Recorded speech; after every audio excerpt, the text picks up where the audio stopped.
Progressive Casualty Insurance Company and Affiliates.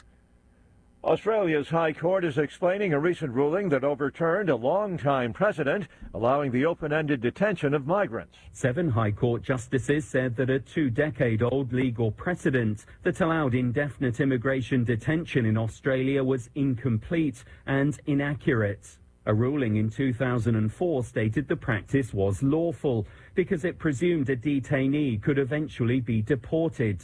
However, the High Court said the principle couldn't apply if other countries refused to resettle someone Australia wanted to expel. Those released from custody include criminals convicted of murder, rape and drug trafficking. Many are being monitored with ankle bracelets and are subject to a nighttime curfew. The BBC's Phil Mercer. Rescuers in India on the verge of freeing 41 miners have been trapped in a collapsed tunnel for more than 2 weeks. News and analysis at townhall.com.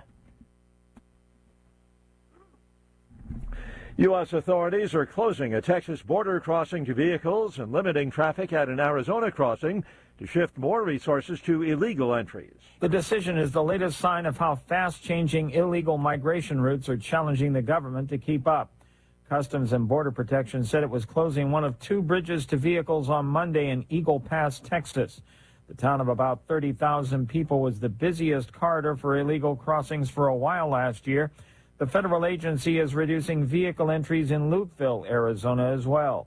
The remote desert crossing has become a major migration route. Keith Peters reporting. All American First Ladies and multiple presidents, including her husband, 99-year-old Jimmy Carter, will be there when the late Rosalind Carter is memorialized today at a funeral at Glen Memorial Church in Atlanta. Mrs. Carter died earlier this month at the age of 96. More on these stories at townhall.com.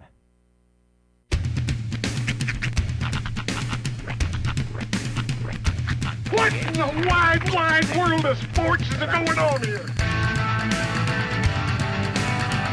I promise you, whatever scum did this, not one man on this force will rest for 1 minute until he's behind bars. Now let's grab a bite to eat. Yeah, come on. I feel the hot wind on my shoulder and the touch of a world that is older. I hit the switch and check the number. I leave it on and then I slumber. I hear the rhythm ringing through it. Flamenco guitar and cumbia music. I hear the talking of the DJ. The tablet said, what does he say? I'm on a Mexican radio. I'm on a Mexican radio. Broadcasting live from high atop the J.P. White Building in downtown Roswell, New Mexico. It's Mornings with Mike Winters on 106.5 Roswell's Talk FM. Is that what I sound like when I talk? Now, here's your host, Mike Winters. And good morning, one and all. Welcome to Mornings with Mike Winters. I am he. That would be me, Mike Winters. Happy Tuesday, everybody. Mm-hmm. It is. Yeah. Post-holiday week Tuesday. It is every single day. There's just more and more stress about, the days are getting a little shorter. The time is running out. The lists are getting longer. The stress is gathering. There's a glass half empty guy. I'm trying, man. I'm trying. Now, in fairness, it's it's just the holiday season isn't quite as holly and jolly this year, and in most years for adults. Sure. Let's face it. Yeah. Well, and of course, your family's doing a lot going on this holiday season. So. Yeah. So, it makes adds quite a bit of layers to that thing. So.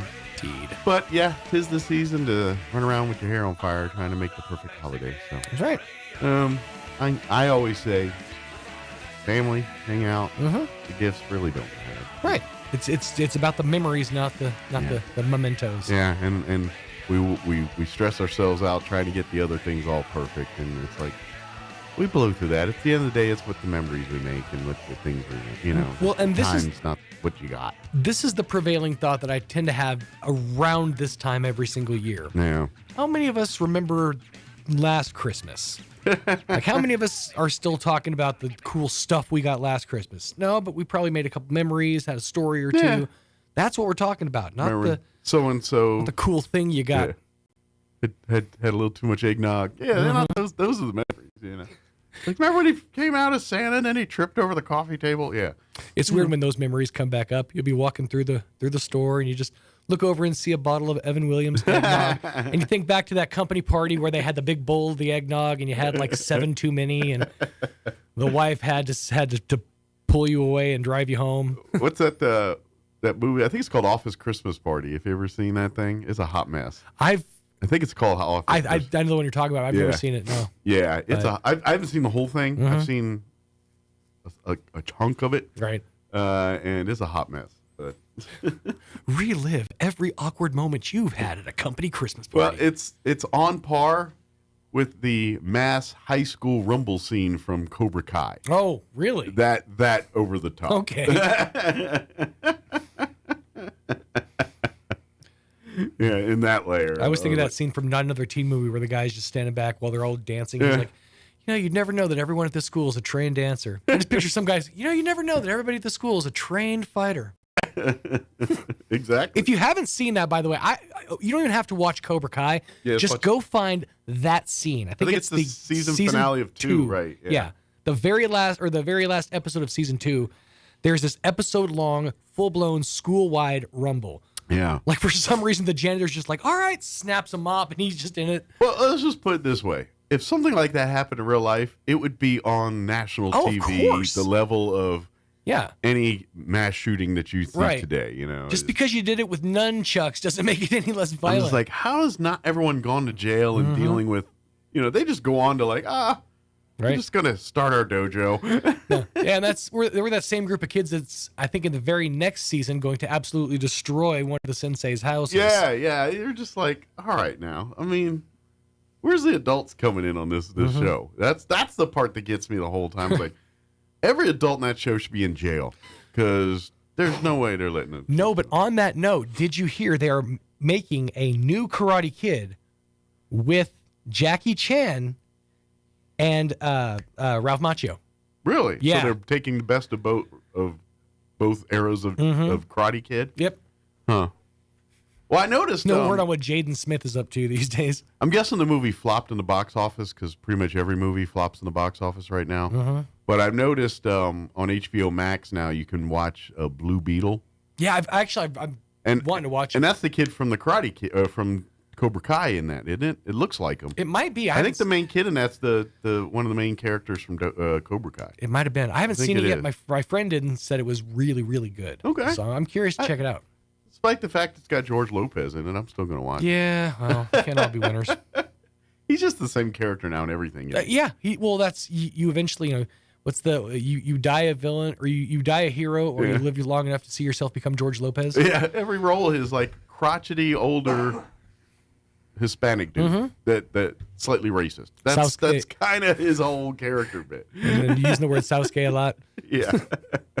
So let me give you the rundown. We do have a full slate for today's show. This hour, we're going to talk Salvation Army. Sherry Calloway will join us. Got a couple events. Of course, it is the season of the bell ringers. So you've already seen them out and about in front of stores and things around town. So we'll give you updates there. They've got a pancake breakfast coming up as well, too. We'll also recap. They had their Thanksgiving dinner on, Thanksgiving last week. So we'll kind of get how that went, that kind of thing. So we'll get an update from Sherry in here just a little bit. In the 8 o'clock hour, we're going to replay an interview. We had John and Crystal Noble join us in the 9 o'clock hour yesterday from Roswell Seed.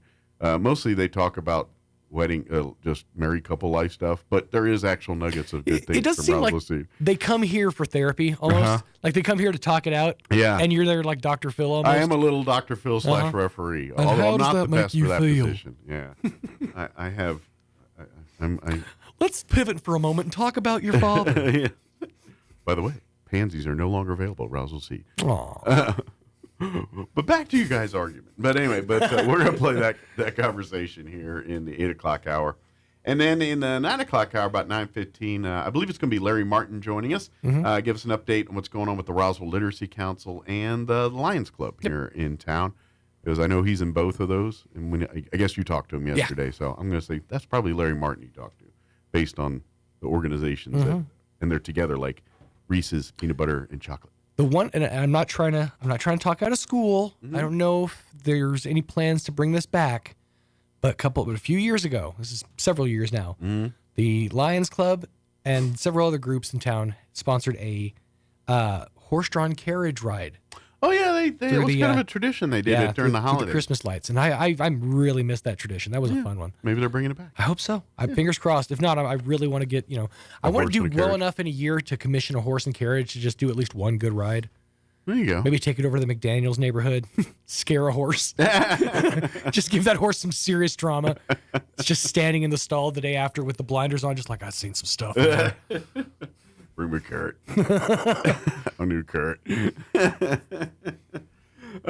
is 7:13. Let's go ahead and get you up to date on the weather. Going to be a lot like, I don't think you're going to know, but it felt full on winter last night. Yeah, it was chilly. Yeah, but we're going to be in 50s again here next day or two. And then I think we're going to see 60s at some point. But here's your weather. I'm meteorologist Steve Hamilton with your Pecos Valley weather. Fairly cool today, but we will warm up a little bit tomorrow and Thursday. Upper 50s on the afternoon high. We'll get some sunshine. We have high pressure overhead for now. Maybe a few clouds coming through for the overnight hours. We'll drop into the mid-30s. And then starting off Wednesday with some clouds, but sunshine comes back in the afternoon and we'll hit the low 60s. We do have a slim chance of a shower Thursday. That's your latest forecast. I'm meteorologist Steve Hamilton. Thank you, Steve. Currently 28 degrees here in Roswell. Humidity is at 72%. Winds currently out of the north at 5 miles per hour. For today, sunny skies, upper 50s, 59 officially for a high today. Winds will be out of the northwest 5 to 10 miles per hour. For tonight, partly cloudy. Expect an overnight low of 34 degrees. Winds will be out of the south 5 to 10 miles per hour. Wednesday, sunny skies, mid-60s tomorrow, 64 for a high. Winds will be out of the north, 5 to 10 miles per hour. Tomorrow night, partly cloudy with an overnight low of 37 degrees. Southwest winds 5 to 10. As Steve mentioned, there is a slight chance. He said slim. I'll go with slight. 20% chance at some showers on Thursday, partly cloudy with a high of 58. Southwest winds 5 to 15 miles per hour. Friday, sunny skies, highs right around 58 degrees once again. And then looking at your weekend, mostly sunny, 58 on Saturday. Sunday, more of the same. Sunny skies, 58. So should be crisp weather for Wool Bowl on Friday. And then, of course, if you're going out to game in Artesia games on Saturday, weather should be kind of, in the middle there, little brisk. All right, it is 7:16. Let's get you into your Roswell Livestock Report recap with Smiley Wooten. Quick commercial break, and then Sherry Calloway with the Salvation Army will join us on the other side. Don't go away. You're listening to Mornings with Mike Winters. Good morning, this is Smiley Wooten at the Roswell Livestock Auction. 1,459 head of cattle sold on Monday following Thanksgiving in a down futures market on a lower market with excellent buyer attendance compared to last week. Stocker calves sold 5 to 10 lower, feeder cattle 8 to 15 lower, packer cows steady, packer bulls $5 lower with no test on any high yielders. 3 to 400 pound steers $287, $322, 3 to 400 pound heifers $246, $264, 4 to 500 pound steers $252, $287, 4 to 500 pound heifers $228, $246, 5 to 600 pound steers $226, $252, 5 to 600 pound heifers $212, $228, 6 700 pound steers $213, $226, 6 700 pound heifers $182, $212, 7 800 pound steers $182, $13, 7 800 pound heifers $170, $182, packer cows $95 to $110, canner and cutter cows $80 to $85, packer bulls $90 to $1, feeder bulls $80 to $85, the cow-calf pairs not well tested, and the top half the bred cows and fancy bred heifers $525 to $2,600 per head. We do appreciate the business. We'll talk to you next Monday morning. This is Smiley Wooten. Roswell Livestock Auction. From morning runs to playing with grandkids, taking part in activities brings great joy to our lives, but it can also come with injuries. And for those in physically demanding jobs, the daily grind can wear on muscles, bones, and joints and lead to acute and long-term disorders. If you're suffering from an orthopedic injury, let our Artesia General Hospital specialists help. The sooner you address the root cause, the sooner you'll be back to living life in motion. Learn more at artesiageneral.com/orthopedics. Asian Market brings the flavors of the East to Roswell. The market side has lots of new and different items, including new sauces and noodles to enhance your Asian dishes, plus new snacks and more. And the restaurant inside Asian Market has all Nook's favorites from 11 to 5, like wontons, egg drop, rice or noodle soup, crispy calamari, and the best barbecue fried rice in town. Dine in or call ahead for easy pickup. And find Asian Market on Facebook for updates on open times and specials. Hi, this is Nook. Come see me at Asian Market, 5702 South Main in Roswell. Call 575-840-5309. Knowledge is the power to see more, do more, and be more. As one of the most affordable universities in the Southwest, Eastern New Mexico University has helped thousands of people like you earn a degree. Spring 2024 at ENMU is the perfect time to get started with affordable tuition, great scholarships, and a wide range of in-person or online classes. Learn your power. Apply today for spring 2024 at enmu.edu. Eastern New Mexico University. Student success. That's what we're about. The tool used to measure your feet at the shoe store is called a Brannock device. The person that measures your feet at home for no reason is called a creep with a foot fetish. Here's Mike Winters. And good morning. It is 7:19, and joining us in studio this morning from the Salvation Army, Sherry Calloway with us this morning. Good morning. Good morning, Mike. Great to be here. Great to have you. And we were just talking a little bit before we went on air here. And of course, Sherry's relatively new to Southeast New Mexico. She joined Roswell community here, the Salvation Army here in Roswell back in August. So you saw a little bit of our heat. Of course, you being spending time in Arizona, you're well versed on that kind of thing. So. Yes, we were hoping it'd be a little cooler here than it was, but it stayed warm a long time. and to be honest, that's a little out of character for us. Yeah. We don't get quite that hot. We get felt warm. responsible. You brought it with you. Yes. So, but have you been indoctrinated into the world of the green chili yet? No, I probably will never. Not good for your dietary area. I'm an Iowa girl, so I'm kind of bland. Well, they if maybe they can get you, because there's some mild ones that you won't even taste the heat. Yeah. I think if you get your hands on the right person, they can get you some Mexican food with a lighter green chili. And I think because it's, to be honest, I'm like you. At first, I wasn't a hot person, but green chilies actually have a flavor. They're not like jalapenos or other ones. They actually contribute to the flavor of a dish. Yes. So, Yep. Anyway, I know we could talk food all day, but for folks that, I think everyone's very familiar with the Salvation Army. Probably most people think right away, well, this time of year, the bell ringers. That's probably the most visual thing that most people, when you think of Salvation Army, you think of the holiday season, and you think of them standing out in front of department stores, ringing the bells every year. It's kind of been a tradition for most of our lifetime. So yes, exactly. But that's actually kind of just a sliver of what the Salvation Army does. They're raising money, but they just help people in need all year long. Whether it's help with bills, whether it's help with food or actual resources. I know one of the things that's kind of always been a pet project of Salvation Army here. Locally has always been fans during the summer, making sure there's a collection of, if people need to cool down, here's a free fan, do that kind of stuff. But that's really, when you drop your coins and dollars into those bell ringers, that's what that money's going for, is to really help people in need wherever it is. And it's whether it's money, whether it's a place to live, whether it's food, whatever it is, they help the needs of the people that need it. So yeah, what I like especially about that is that 100% of the money stays here. It doesn't go off to headquarters or another community. It's to help Roswell. The Salvation Army chapter locally, the money they raise stays in the community in which they serve. So. Yeah, 100%. That's great. Yeah, I'm proud of that because there's a lot of need here. Well, and I think that's what is also part of the beauty of why Salvation Army works.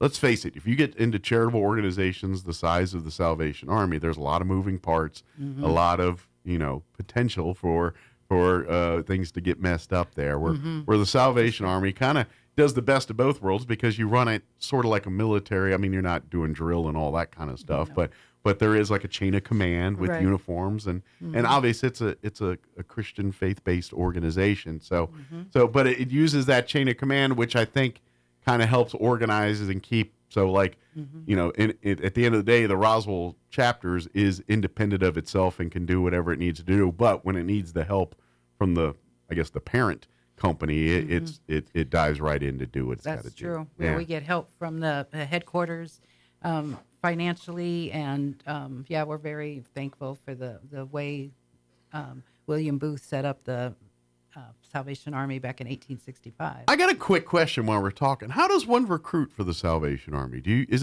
you apply like any other job, or is it more like a military thing where you have to go through some screening and kind of like military has a version called MEPS, and that's where they do all your kind of recruiting. screenings and things. Yeah. Is there something similar to that in Salvation Yes Army? and no. There's different levels. Like one way is our congregation, our church congregation, and those we call soldiers. Okay. And that's the membership. Okay. Is being a soldier, and that's just making friends and inviting people to church.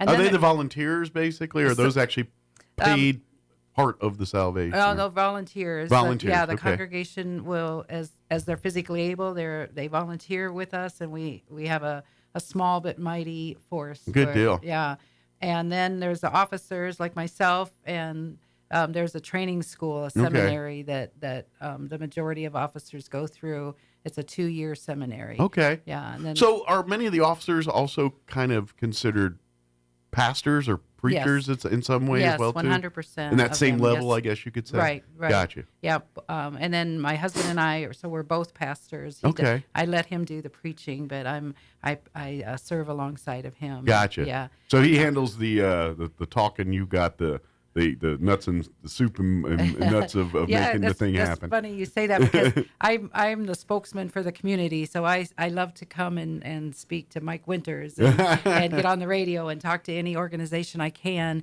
And he does the work at his desk, but on Sundays he's the preacher. He's in the ministry yeah, part. He's been doing that for 31 years and very good at it. And I'm fairly new to the preaching part. Good deal. Well, like you said, the stuff in your heart that's there. That's the rest will work itself out. Yes. Kind of thing. So Yep. you'll get good eventually, or get experience to it eventually. But, Yes. But we really are looking. This is the time of year we're always looking for more support and help here. Obviously, if you see the kettle ringers, they're out in full force now that we're kind of through the Thanksgiving holiday here. They come out in full force. I imagine you're always looking for more volunteers to if you would like to be a bell ringer. Yes. That is still a thing. We can still make that happen. Right. If you're interested, a lot of times families do it together, or so if you like to do it with the kids and kind of make it a lesson in service to your family, something like that. Exactly. Salvation Army loves when you can make these teachable moments for your family. That's right. We just had a pastor's wife with her small children yesterday at Sam's Club for a couple hours, and they were well loved by the customers coming into Sam's. So Yeah. it was wonderful. I'm just saying, kids do help make the, when there's kids there, Yeah. People are a little more generous when they see cute kids there. Kids and dogs. Yeah, Kids that's and right. dogs. They're weak spots for all of us. We know. Exactly. That's right. But yes, there's still opportunities. Like right now, we pretty much all the major shopping centers here in town, Walmart, Sam's, both of those will have bell ringer representation. Yep. Farmers Country Market on North Main, of course, that shopping center there with Ace Hardware and everything. Albertsons on South Main, of course, another big spot for folks. The one on West 2nd as well. Hobby Lobby over there by the mall, and then the Walgreens on North Main. So all places that we all frequent on a regular basis here in town. Yes. And I know there's a few more too, so if we get more volunteers, we could probably add to that list if we needed to. Yep. So. Yep. We love our volunteers. So. Now, if people want to go a step further, and this is probably a part where maybe people know, but maybe a lesser or not even realize it's part of Salvation Army. But talk a little bit about the angel trees and the locations and And this is like kind of a next level of your kettle bell ringing and that kind of stuff. Yeah, it's all part of Christmas. It started, well, for years they've been doing toys for kids, but in 1979, a couple of officers realized that a lot of kids don't ever get new clothes, Mm-hmm. so we've added clothes to the Christmas angel tree, and that's wonderful. Some kids love getting clothes more than others. But Absolutely. You know, some are more fashion conscious than others. Yeah, exactly. And some don't really appreciate getting underwear for Christmas. But let's get it right. The boys want toys and things. The girls want dresses and and the moms want them to have clean underwear. That's right. And they just get them some socks and some underwear. That's right. Yeah, we're good. Is, we're good. Yeah. The original shade. Yep. And then also they get a Christmas food box. There's going to be a lot of food for the families that applied to be angels. And so we're excited about this. We haven't, here in Roswell, they haven't given out food boxes for a few years. So we've started that tradition again. Great. Yeah. But if people want to donate clothing and toys and things like that, you can visit any of the Angel Tree Box locations. There's a couple here in town. Of course, while you're at Walmart, you can always pick something up and drop it off there. Same at Sam's Club. If you want to do a little shopping and then drop it off in the box right there. Kind of a one-stop shop. Do it all right there. Your Pioneer Bank locations, all of them in town. You can wherever you're at, North Main or on Second, wherever Pioneer Bank is near you. Also at Crossroads Church, which is 1224 West Country Club Road. You can drop off your stuff at the box they have there. First United Methodist Church, just a couple blocks over here on Pennsylvania. And then, of course, your Roswell Toyota and Roswell Nissan dealerships. While you're in there, buy a car if you can fit in the box. I'm sure we can find someone to do that. But Exactly. But if you've got clothing or toys and things like that, new toys. Yep. As far as the clothing goes, new as well, or we take some gently used on that one? We strongly prefer new. Okay. Because these kids a lot of times don't get new. So and they're Christmas gifts. Yeah, and so we prefer new. Yeah. But imagine if it's practically a brand new coat that's been worn once, and you think if someone can use it, we can bring it to our attention, and we'll make sure that if it's a good serviceable coat that was worn once, or I get it, kids wear something once and then they outgrow it. Yes. Especially here in New Mexico, some winters. That one winter, we didn't have a winter really, and then there's a winter we had a winter, and you need the coat. But the kids, they grow. So, that's right. So that's right. even if you had a kid during the winter, there's no winter, but you got a coat. So. That's right. And so, of course, another thing I do want to put on people's radar is you guys are going to have a pancake breakfast coming up here in about a week or so. Yeah, December 12th or 9th. Sorry, we have Santa coming to our Salvation Army. And there'll be free pictures for the kids with Santa. He's got a beautiful toy backdrop that will be a lot of fun for families. Good deal. So you got to get those to create those memories and you always got to have the pic. All parents have pictures of their kids on Santa's lap. Some are crying, some are happy. So it is a tradition in every household, probably in the United States of America. Yes, so, it sure is. So add to that tradition and come on out and have some pancakes and get your pictures in Santa and let the kids tell Santa what they want for Christmas and all that good stuff. And if you don't like pancakes, we have a omelet bar. So you can have scrambled eggs. You can order however you want your eggs cooked. With, it's like a restaurant in here. Yeah, exactly. About 10 toppings that you can put on your omelet. So nice. And that'll be on December the 9th, Saturday, December the 9th. It'll be in the morning, obviously. It's a pancake breakfast, 7 to 11. And it's at the Salvation Army facility there on College, 612 West College there. Yep. If it's only $7 breakfast for adults, which have you all tried to get breakfast anywhere? You can't even get McDonald's breakfast for like $7. No, not anymore. Children, $4, 5 through 10. And children 5 and under free. Just kind of ask for a little extra on your plate, and we'll take care of the under 5-year-olds get taken care of there. But so, and then again, of course, all the money raised will go back to programs through the Salvation Army, helping to take care of when folks come in with rent needs or other needs, a place to stay, or what they're homeless, whatever it is. When people come through the doors, there's money there to make sure that we can take care of and get them, especially as the winter months come here. We're going to get more and more need for food demands, warmth, cold shelter demands like that. It's just what happens as the weather changes here. So, so come on out, eat a bunch of pancakes, sit on Santa's lap. You know, I'm sure of even an adult or two if you really got, but make sure you're little. You know, give Santa a break. That's right. Give Santa a break. But we'd love to have everyone come out and have great, cheap breakfast. That's going to be with an omelet bar and everything else. It's going to be like eating at a family restaurant. Yep, it's all you can eat. So, but that's going to be December 9th. So mark it on your calendars here for that's probably not this weekend, but next weekend, I think, off the top of my head. Right. Yep. And we do this every second Saturday without fail. So we try every month to have something a little different. Okay. So this time we have Santa. Last month we had a Veterans Day. So kind of mark it on your calendar. Is just make it the second Saturday morning of every month. Make it Salvation Army breakfast day. Yep. And just kind of put it that way. You're like, all right, we're going to get a good low-cost breakfast. Yes. And we're helping a charity organization, and we get our bellies full at the end of the day. That's right, and there's a lot of fun there with the community. The neighbors come together and visit, and families are there together. So there's a lot of fun conversation. Well, that's the biggest part of Salvation Army is the service, the care. It's the fellowship. It's the connecting of human beings together. That is just as much part of the Salvation Army as in making sure someone has a meal at night or a roof over their head. You know, it is bigger than just that. So yes, and of course, you know, come out to the breakfast if you happen to see some of the volunteer bell ringers and ask them if they got if you got questions like, hey, I'd like to volunteer. What do I got to do? Or what's it like?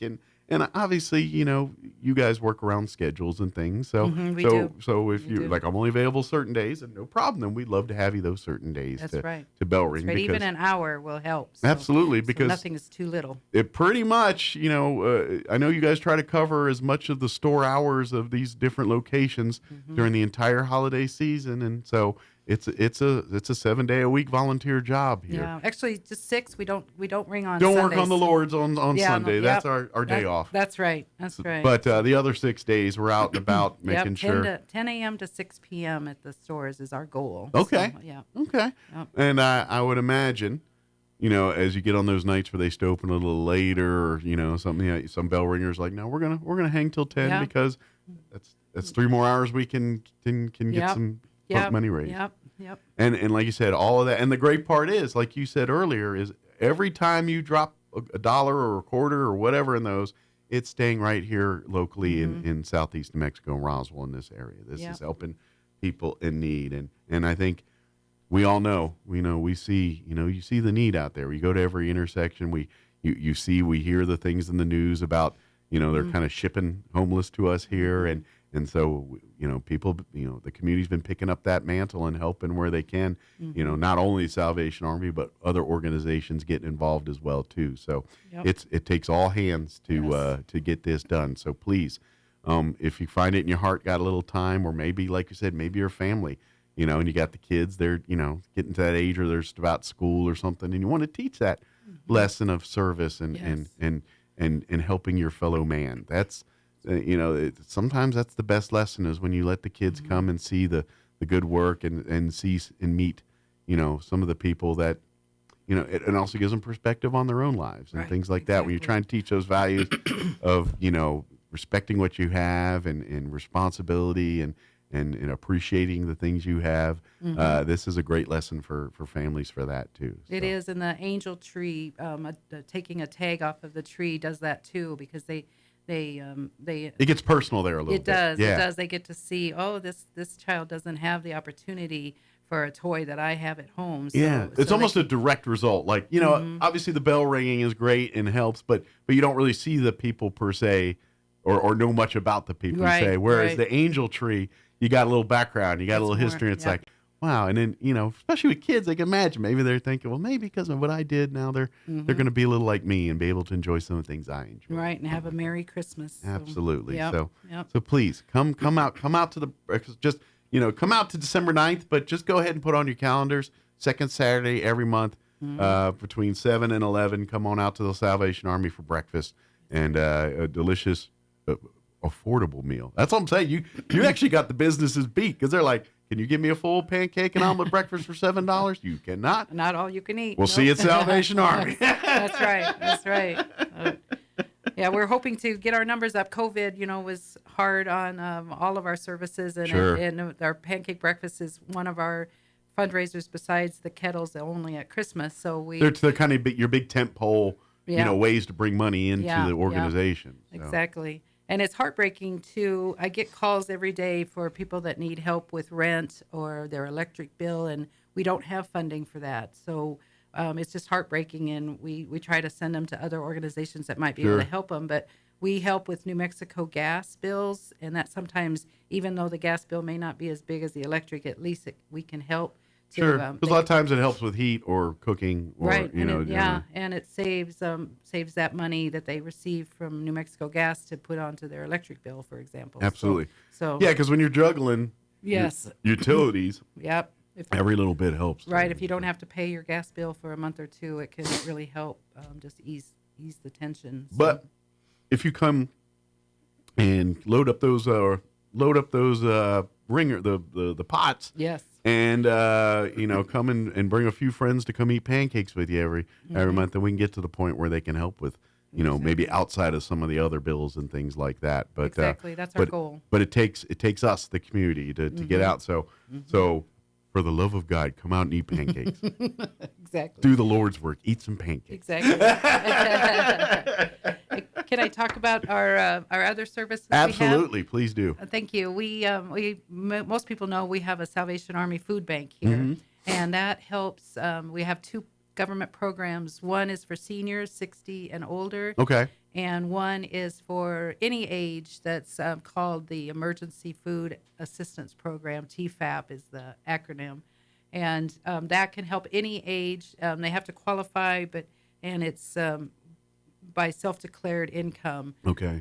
So most people that think about food insecurity will qualify, and they can get a food box, a very full, overflowing food box once a month. All right, great. Here.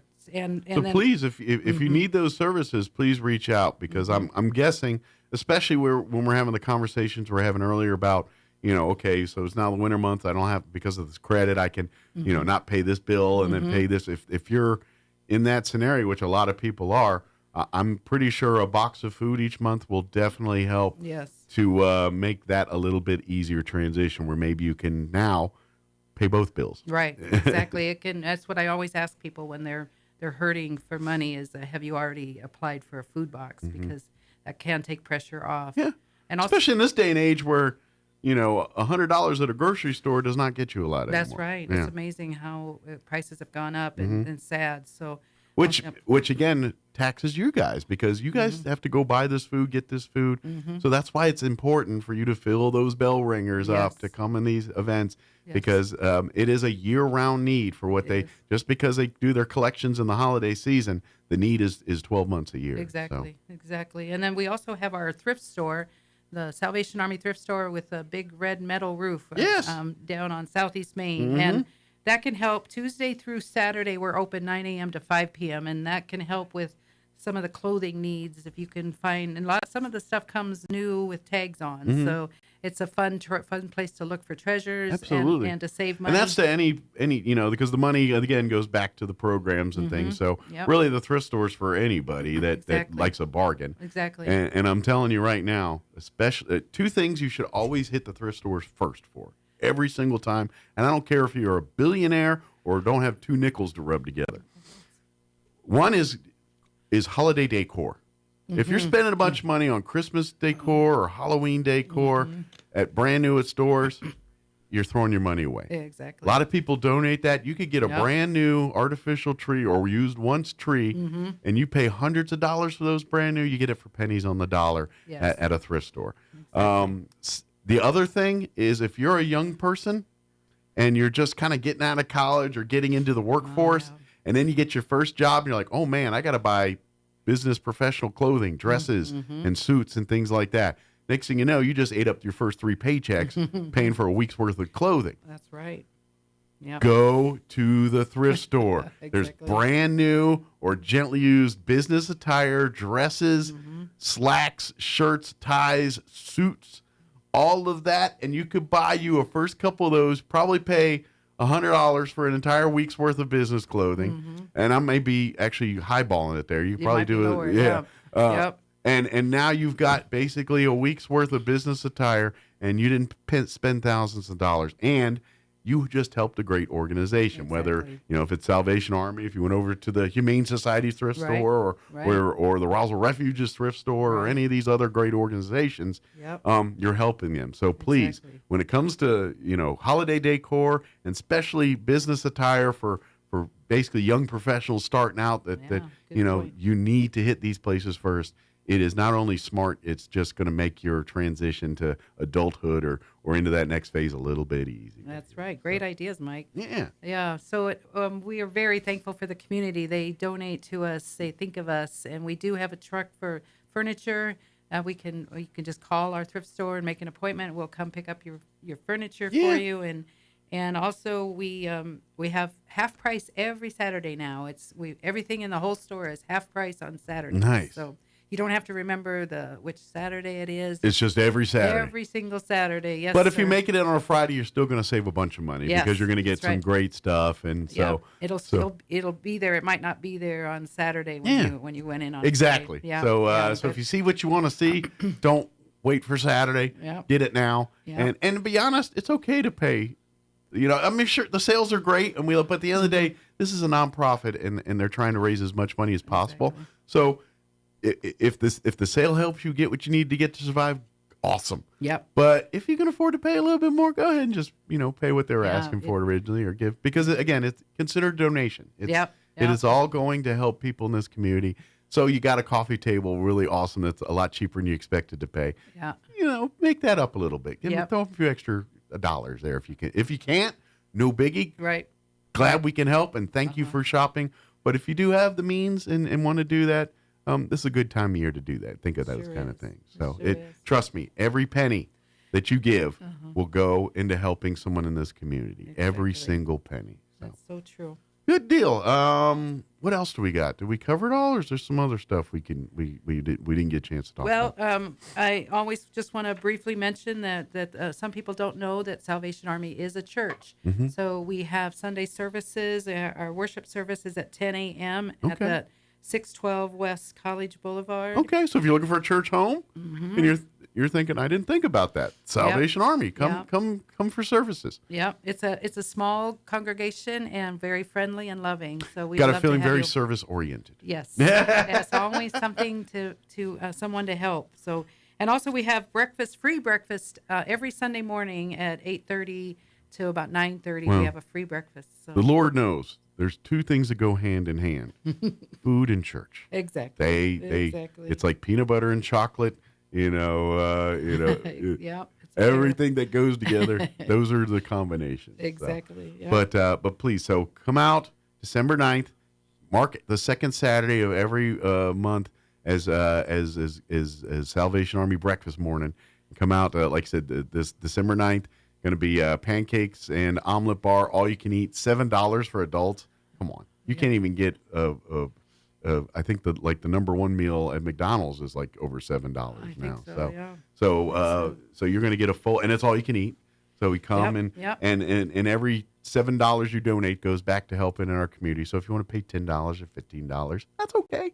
We'll be good, especially if you're going to be a big eater. A couple more dollars. If you're like, I'm going around $4. All right, let's chip in a little bit more than $7. But please come out, be a part of it. And then, of course, if you're interested in being a bell ringer, reach out to just stop by the Salvation Army location. Talk to Sherry here. She'll be happy to come by. Or if you're coming out to services on Sunday, come on out 612 West College, and you can ask about being a bell ringer or volunteering in any other capacity. Exactly. And then, of course, if you need any questions or anything, don't forget Salvation Army here locally has a Facebook page. You can reach out to there if you like. You're like, I don't remember all them locations again for no problem. We'll get that to you, or call us. We'll be happy to tell you. But it is the season, and then there's another thing too. It's like if you're a little worried about giving and knowing where it's going and how The Salvation Army's got the best of both worlds. It's one of those things that Salvation Army, I can trust that every dollar I'm going is going to help what it's supposed to be and do all that. And then like Sherry had mentioned before, I'll even go one better on you. Every dime that's raised through Salvation Army here locally stays locally. It doesn't go to help other folks in say California or something. Mm-hmm. Not that we wouldn't mind if we needed to help them, but the money you donate goes to help people that live in your community. Yeah. So, but yeah, imagine if there's a big disaster, big something or another, we need to rally the troops, and then that money's going to go rally the troops and do what they got to do. But it's all earmarked to help people here locally, and we've got Salvation Armies there helping them out too. So That's true. We're everywhere. that's right. And are you guys international, or is it just national? We are. It's 139 countries in the world now. Yes, we are. And it started, of course, in London, England. So, yeah. Are the uniforms different from country to country? Like, do the British have a little bit more flair on theirs than the American counterparts? Or? Some of them are different. Yeah, some of them are quite different.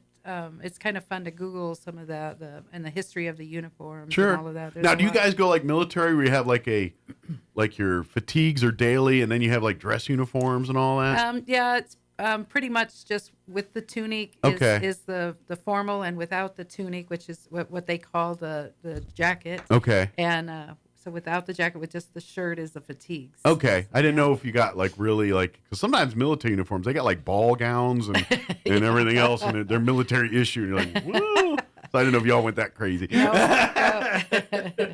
I didn't get to those. I wasn't. I was too much of a. I had stripes, not stars, so I didn't go to those events. But yes. Very good. But if anybody has any questions, is there a good phone number or something they can call through Salvation Army? Yes, our main phone number is 575-622. 8700. You don't call it often enough. You don't remember, right? I don't. But please call that, or come by on 612 West College, or come by the thrift store there on South Main there, and of course, like you said, Facebook as well. You can shoot a message there, and of course, don't hesitate. Ask a bell ringer if you're out in Target or Walmart or wherever you're at, and you got a bell ringer out there ringing the bell. Ask them, say, hey, how did you get involved in this, and how do you? Or I have a couple questions. You mind? And obviously, a lot of them are volunteers, so they can't get into all the depths of the Salvation Army. But how to volunteer, what the money's going towards, all that kind of stuff. They'll be happy to answer those questions. Yeah, so, good deal. All right. Well, Sherry, as always, appreciate the visit, and we look forward to talk to you again soon. And welcome to Roswell. Thank you so much, Mike. Really had fun. We'll see you next time. All right. Bye now. All right, it is 7:50. Let's pause for news and your Chaves County sports update, Kim Commando update, and a few commercials to pay for lunch. Don't go away. Now your Pecos Valley News update. I'm Jared Cirillo. The New Mexico State Supreme Court has heard oral arguments in an appeal of a lower court ruling on the state's current proposed congressional map districts. The ruling keeps the state's current districts the same. The Republican Party of New Mexico and Roswell Mayor Timothy Jennings are suing over the map created by the Democratic-led legislature 2 years ago. They call the redrawn districts an egregious partisan gerrymander that violates the state's constitution. The Artesia man accused of shooting and killing a man last month at the city's public safety building has now been released from jail on bond as he awaits his next court hearing. Acadio Alonzo Lucero remains charged with first-degree murder for the death of 42-year-old Mark Rommel of Artesia.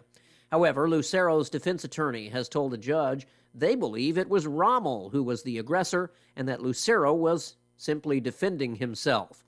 Both men had been involved romantically with the same woman and had met up at the police station for a child custody exchange. You're up to date. I'm Jared Cirillo reporting. By now, I thought I've seen every scam and every distasteful type of online behavior. But there's a new low. YouTube creators are using the deaths of your loved ones to make money. I'm Kim Commando, brought to you by T-Mobile. Their advanced network now goes farther than ever before. Visit T-Mobile.com/55 today. It's common for family members to post YouTube tribute videos when a loved one dies.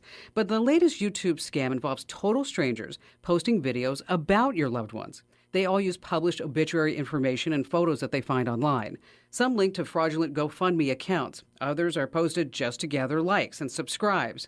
Most come from Pakistan and India, and like I said, total strangers. The videos will earn the creator only a few dollars. But when you consider that the average income in these countries is just over $300 a month, those few dollars can seem like a lot. So what's YouTube doing about it? What you would expect from Google and all of their big tech? Absolutely nothing. Hey, get tech smart every single day with my free newsletter. Sign up now at getkim.com. Dell's Cyber Monday event is their biggest sale of the year. Shop limited time deals on laptops like the stylish, innovative XPS 13 engineered to do it all on the Intel Evo platform. Plus, save big on ultra-sharp monitors and top brand accessories. Shop now at Dell.com/deals to take advantage of huge savings and get free shipping. Again, that's Dell.com/deals for huge savings today. Dell.com/deals. Ghosting, defined as a friend not responding to a text, or worse, a lover. Or you just read someone's social media post, but you never hit follow. Don't be a ghoster. Wherever you hang out on social media, whether it's Facebook, Instagram, or Twitter, go to my profile and follow me. My posts are the best. You're going to sound smarter. You're going to know the moment a data breach happens. So where you're laying in bed tonight scrolling through your social media, you'll find me everywhere at Kim Commando. Remember, it's not Kim Kardashian. It's me, the other, smaller Kim. That's Kim Commando. Here's a Mornings with Mike Winters fun fact. Bamboo plants can grow up to 36 inches in a day. So if you're told you're growing like a weed, you can say, no, I'm growing like a bamboo. Here's Mike Winters. I'm meteorologist Steve Hamilton with your Pecos Valley weather. Fairly cool today, but we will warm up a little bit tomorrow and Thursday. Upper 50s on the afternoon high. We'll get some sunshine. We have high pressure overhead for now. Maybe a few clouds coming through for the overnight hours. We'll drop into the mid-30s. And then starting off Wednesday with some clouds, but sunshine comes back in the afternoon and we'll hit the low 60s. We do have a slim chance of a shower Thursday. That's your latest forecast. I'm meteorologist Steve Hamilton. It's time for the Chavez County Sports Report. Time for some basketball. Season openers tonight for a couple of local teams. How about the Roswell boys basketball squad? They will be playing at NMMI tonight, so it's the season opener for both teams. NMMI's boys last year were 9-12 overall, 3-3 in district play. They did not play Roswell last year, so this will be a little bit new. The Roswell boys, meanwhile, were 13-14 and 2-4 in district play, so both teams looking to improve upon last year's marks. How about the Goddard Lady Rockets? They will be playing in Anthony tonight against the Gadsden Panthers. That starts at 5:30. Last year, the Lady Rockets were 14-13 overall, but only 1-5 in district play. The Sports Report brought to you by DSI. Call DSI for all your office technology needs. I'm Eric Butler at Roswell's Talk FM 106.5. With the Wall Street Business Report, I'm Bill Alexander. A record number of holiday shoppers were expected to use Buy Now, Pay Later services for Cyber Monday. Shoppers were expected to spend between $12 billion and $12.4 billion online Monday, with $782 million of purchases made with Buy Now, Pay Later services. Facebook parent Meta Platforms deliberately engineered its social platforms to hook kids and knew, but never disclosed it had received millions of complaints about underage users on Instagram, but only disabled a fraction of those accounts. That's according to a newly unsealed legal complaint described in reports from the Wall Street Journal and the New York Times.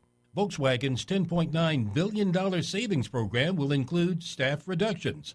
Managers told staff on Monday, as executives warned that high costs and low productivity were making its cars uncompetitive. For the Wall Street Business Report, I'm Bill Alexander in Washington. Hey, this is Jennifer from Trustmark Roofing. Every storm chaser's worst nightmare. You know storm chasers, those out-of-town roofers that descend on neighborhoods after big storms. They come in, do a crummy job, then poof, they're gone forever. Well, a few years ago, our area had a hailstorm, and right on cue, storm chasers showed up. I was driving home from work one evening and saw one talking to an elderly lady on her porch. I said, "Not today, buddy." I did a U-turn, pulled in the driveway, and walked right up to them. I warned the woman who they were talking to, and I chased away the storm chaser. The woman's daughter called me later and said a storm chaser ripped them off a few years ago. She thanked me for stopping this one and chose Trustmark for her roof. Trustmark Roofing. Every storm chaser's nightmare. Every homeowner's champion. Call today for your 20% off coupon for our spring and roof gutter maintenance service. 575-755-ROOF. Or visit TrustmarkRoofPros.com. Trustmark Roofing, we put people first. Neighbors, here is your chance to get the furniture you've been dreaming of. Hi, this is Melanie from Glenn's Furniture, and it's time for a sale. We are giving additional discounts on everything in the store. That new bedroom set you've had your heart set on, a dining table for new family members, even artwork to enhance your space. It's all here right now at discounted prices. Don't miss out on this rare sales event. Come see us at Glenn's Furniture on the corner of Union and Alameda, where delivery is free since 1953. Have you noticed the days are getting shorter? This is Jim Gill from Roswell Seed Company. I know it's kind of hard to tell, but we're on the downhill side of the year, so every day is a couple of minutes shorter than the one before, even though your plants need plenty of food and water to keep them healthy. Like those globe willows that are turning yellow. A good dose of the right fertilizer will make them bright green again. No matter what the problems you're having, we probably have a cure at Roswell Seed Company. But come see us soon, because winter's coming, you know. Hey, Freddie Sosa here. Are you tired of high interest rates? For the entire month of November, Richland has 1.9% financing for up to 36 months on all 2023 Buick Enclave, Envisions, and Encore GXs. We also have 1.9% financing on all 2023 Chevy Silverados. But even better, 0.9% financing on all 2023 GMC Sierra 1500s for up to 36 months. And don't forget, up to 25% of our inventory has Black Friday pricing. We also have the largest used car inventory in southeastern New Mexico. So rush on down to Richland Motors at 2601 West 2nd in Roswell. Hey neighbors, there's a new source for all your appliance needs in the area. We're Roswell Appliance Outlet. We sell new minor scratch and dent appliances, and we'll help you save 40 to 60% off of MSRP. All come with warranty and personalized service. We also offer parts and service for your existing household appliances. We offer financing and delivery options as well. Don't make that big box store mistake. Come see us at Roswell Appliance Outlet today at 600 South Main in Roswell, or call 575-363-9236. Big O Tire's biggest Black Friday sale is here. For a limited time, get unbeatable savings on the tire brands you know and trust, plus savings on brakes, oil changes, air filters, and more, all with multiple financing options tailored to you. These savings won't last. Make an appointment online at bigotires.com or stop in today. Big O Tires, the team you trust.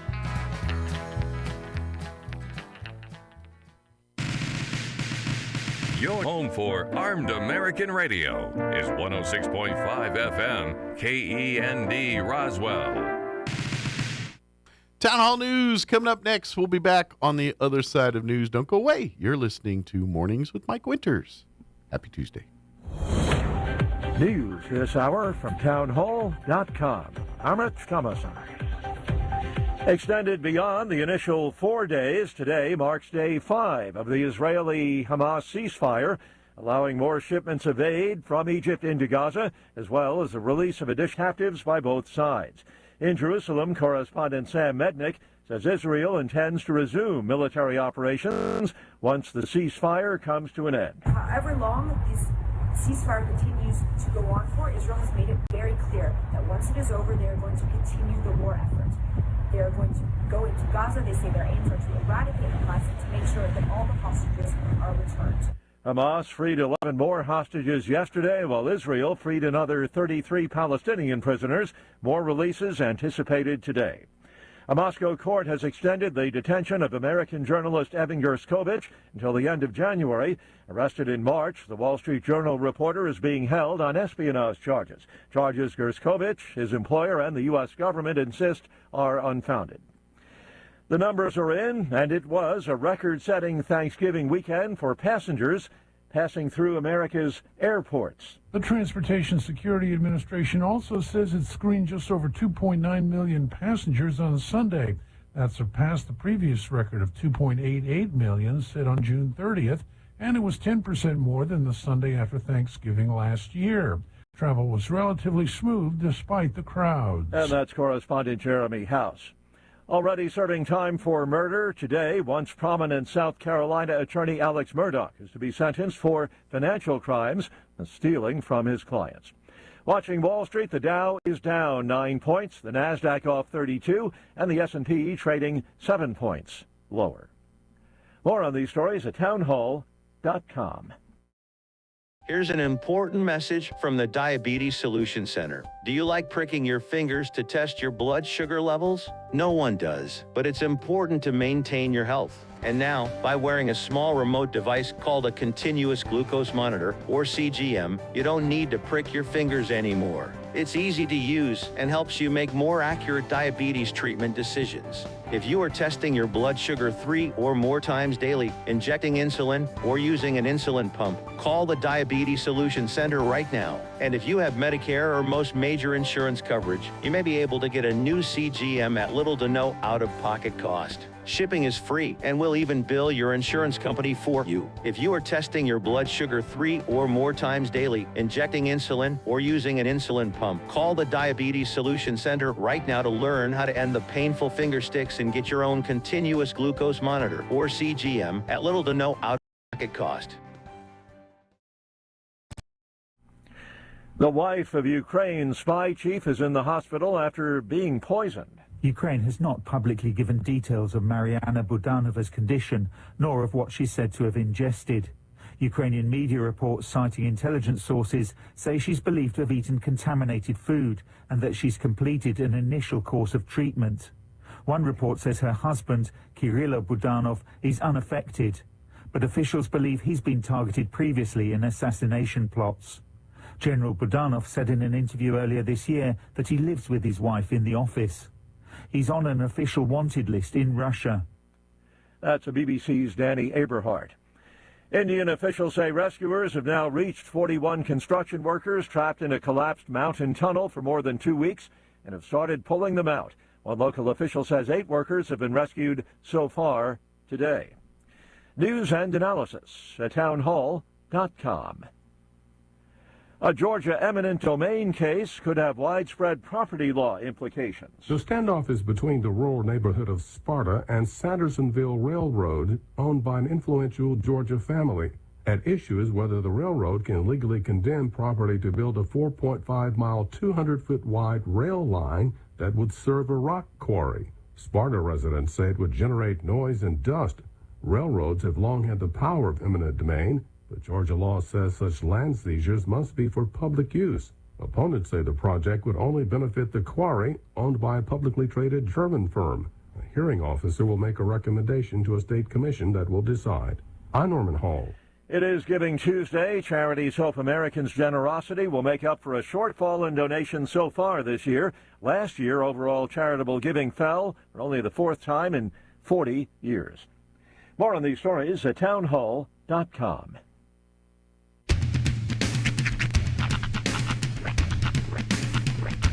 What in the wide, wide world of sports is going on here? I promise you, whatever scum did this, not one man on this force will rest for 1 minute until he's behind bars. Now let's grab a bite to eat. Yeah, come on. I feel the hot wind on my shoulder and the touch of a world that is older. I hit the switch and check the number. I leave it on and then I slumber. I hear the rhythm ringing through it. Flamenco guitar and cumbia music. I hear the talking of the DJ. The Javelin, what does he say? I'm on a Mexican radio. I'm on a Mexican radio. Broadcasting live from high atop the J.P. White Building in downtown Roswell, New Mexico. It's Mornings with Mike Winters on 106.5 Roswell's Talk FM. Is that what I sound like when I talk? Now, here's your host, Mike Winters.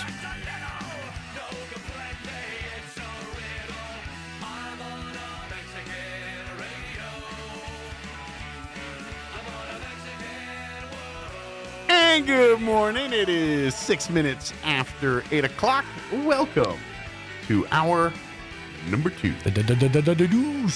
Mornings with Mike Winters right here on 106.5 Roswell's Talk FM. Happy Tuesday, everybody.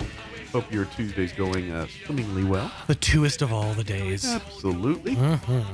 I have officially stopped eating my Thanksgiving, by the way. Yeah? Yeah, I just in time. Well, yesterday I was like, I just can't do it. I can't do it. So I got McDonald's for lunch. Nice. Which, by the way, I learned it last week, but I didn't get a chance to tell you on Friday. Guess what's back? Back again. It's McRib. It's your friend. Yep. Yeah, I've had two since. My favorite meme, though, I've seen so far is somebody posted, the McRib is the deadbeat dad of fast food. It comes around once a year, and we're supposed to act excited. And I do. And I do. It actually reminds me, too, because there's if you look online, you can find this. There's the deadbeat dad action figure. It's just an empty box. I've seen that one. It's just like... The Halloween costume one is the one I said seen. he'd be right back.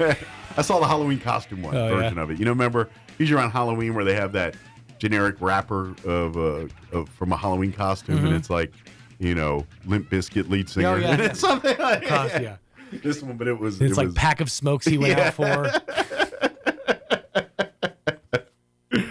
Yeah. By the way, I totally would wear a Limp Bizkit lead singer costume. Oh, yeah. You know. I mean, it really isn't much. You just need a oversized T-shirt. Well, the look is starting to make its way back. I mean, 90s fashion is you know, in vogue again, as they say. I've noticed. I'm like watching, you know, movies or shows, and like Macy's Day Parade. I was seeing a lot of that. I'm like, that's a popular thing to wear again? This is something else, and I've heard this from at least 3 people now. Yeah. It is not the Macy's Day Parade. Everybody calls it that. Like, I've heard 3 separate people call it the Macy's Day Parade. And it's the Macy's Thanksgiving Day Parade. But it's just, that's how, and I heard this on even TV. So it was like, yeah, the Macy's Day Parade. I was like, Well, there is no other Macy's parade that's as popular as the Thanksgiving Day Parade. So we just kind of, you know, it's become the Kleenex of parades. Right. The Xerox, the Coke, if you will. That's right. Which I do love the how much I unironically love the parade, knowing that it's a 3-hour commercial with commercial breaks interspersed between. Oh yeah, this is the Macy's biggest advertising of the year. Macy's and every TV channel and every Broadway show, and like I'm interested in seeing Broadway musicals I didn't even know existed. Like I'm gonna guess Macy's turns a profit on this. Oh, 100%. Yeah, I think they I don't know. Like, I have no idea. Does it cost to be in the parade? Yes. Or... It's from what I gathered, each float is anywhere between 100,000 to like a couple of million. And that's before you even incorporate like singers on your float. Like if you're getting talent to perform, you know, or. So to have a Ram pickup and a float to tow behind it, that was like $1 million. It's not cheap. Because Before you're also getting before you put Belle Biv DeVoe on the back of it. Right. But if you think about it, you're also getting like 35 to 40 million sets of eyeballs on your product. So it's definitely valuable. I would say years ago, yes. I don't think it's as viewed as it used to be. Back in the day when we had 3 channels and nothing else to watch, I think it got MASH-like viewing.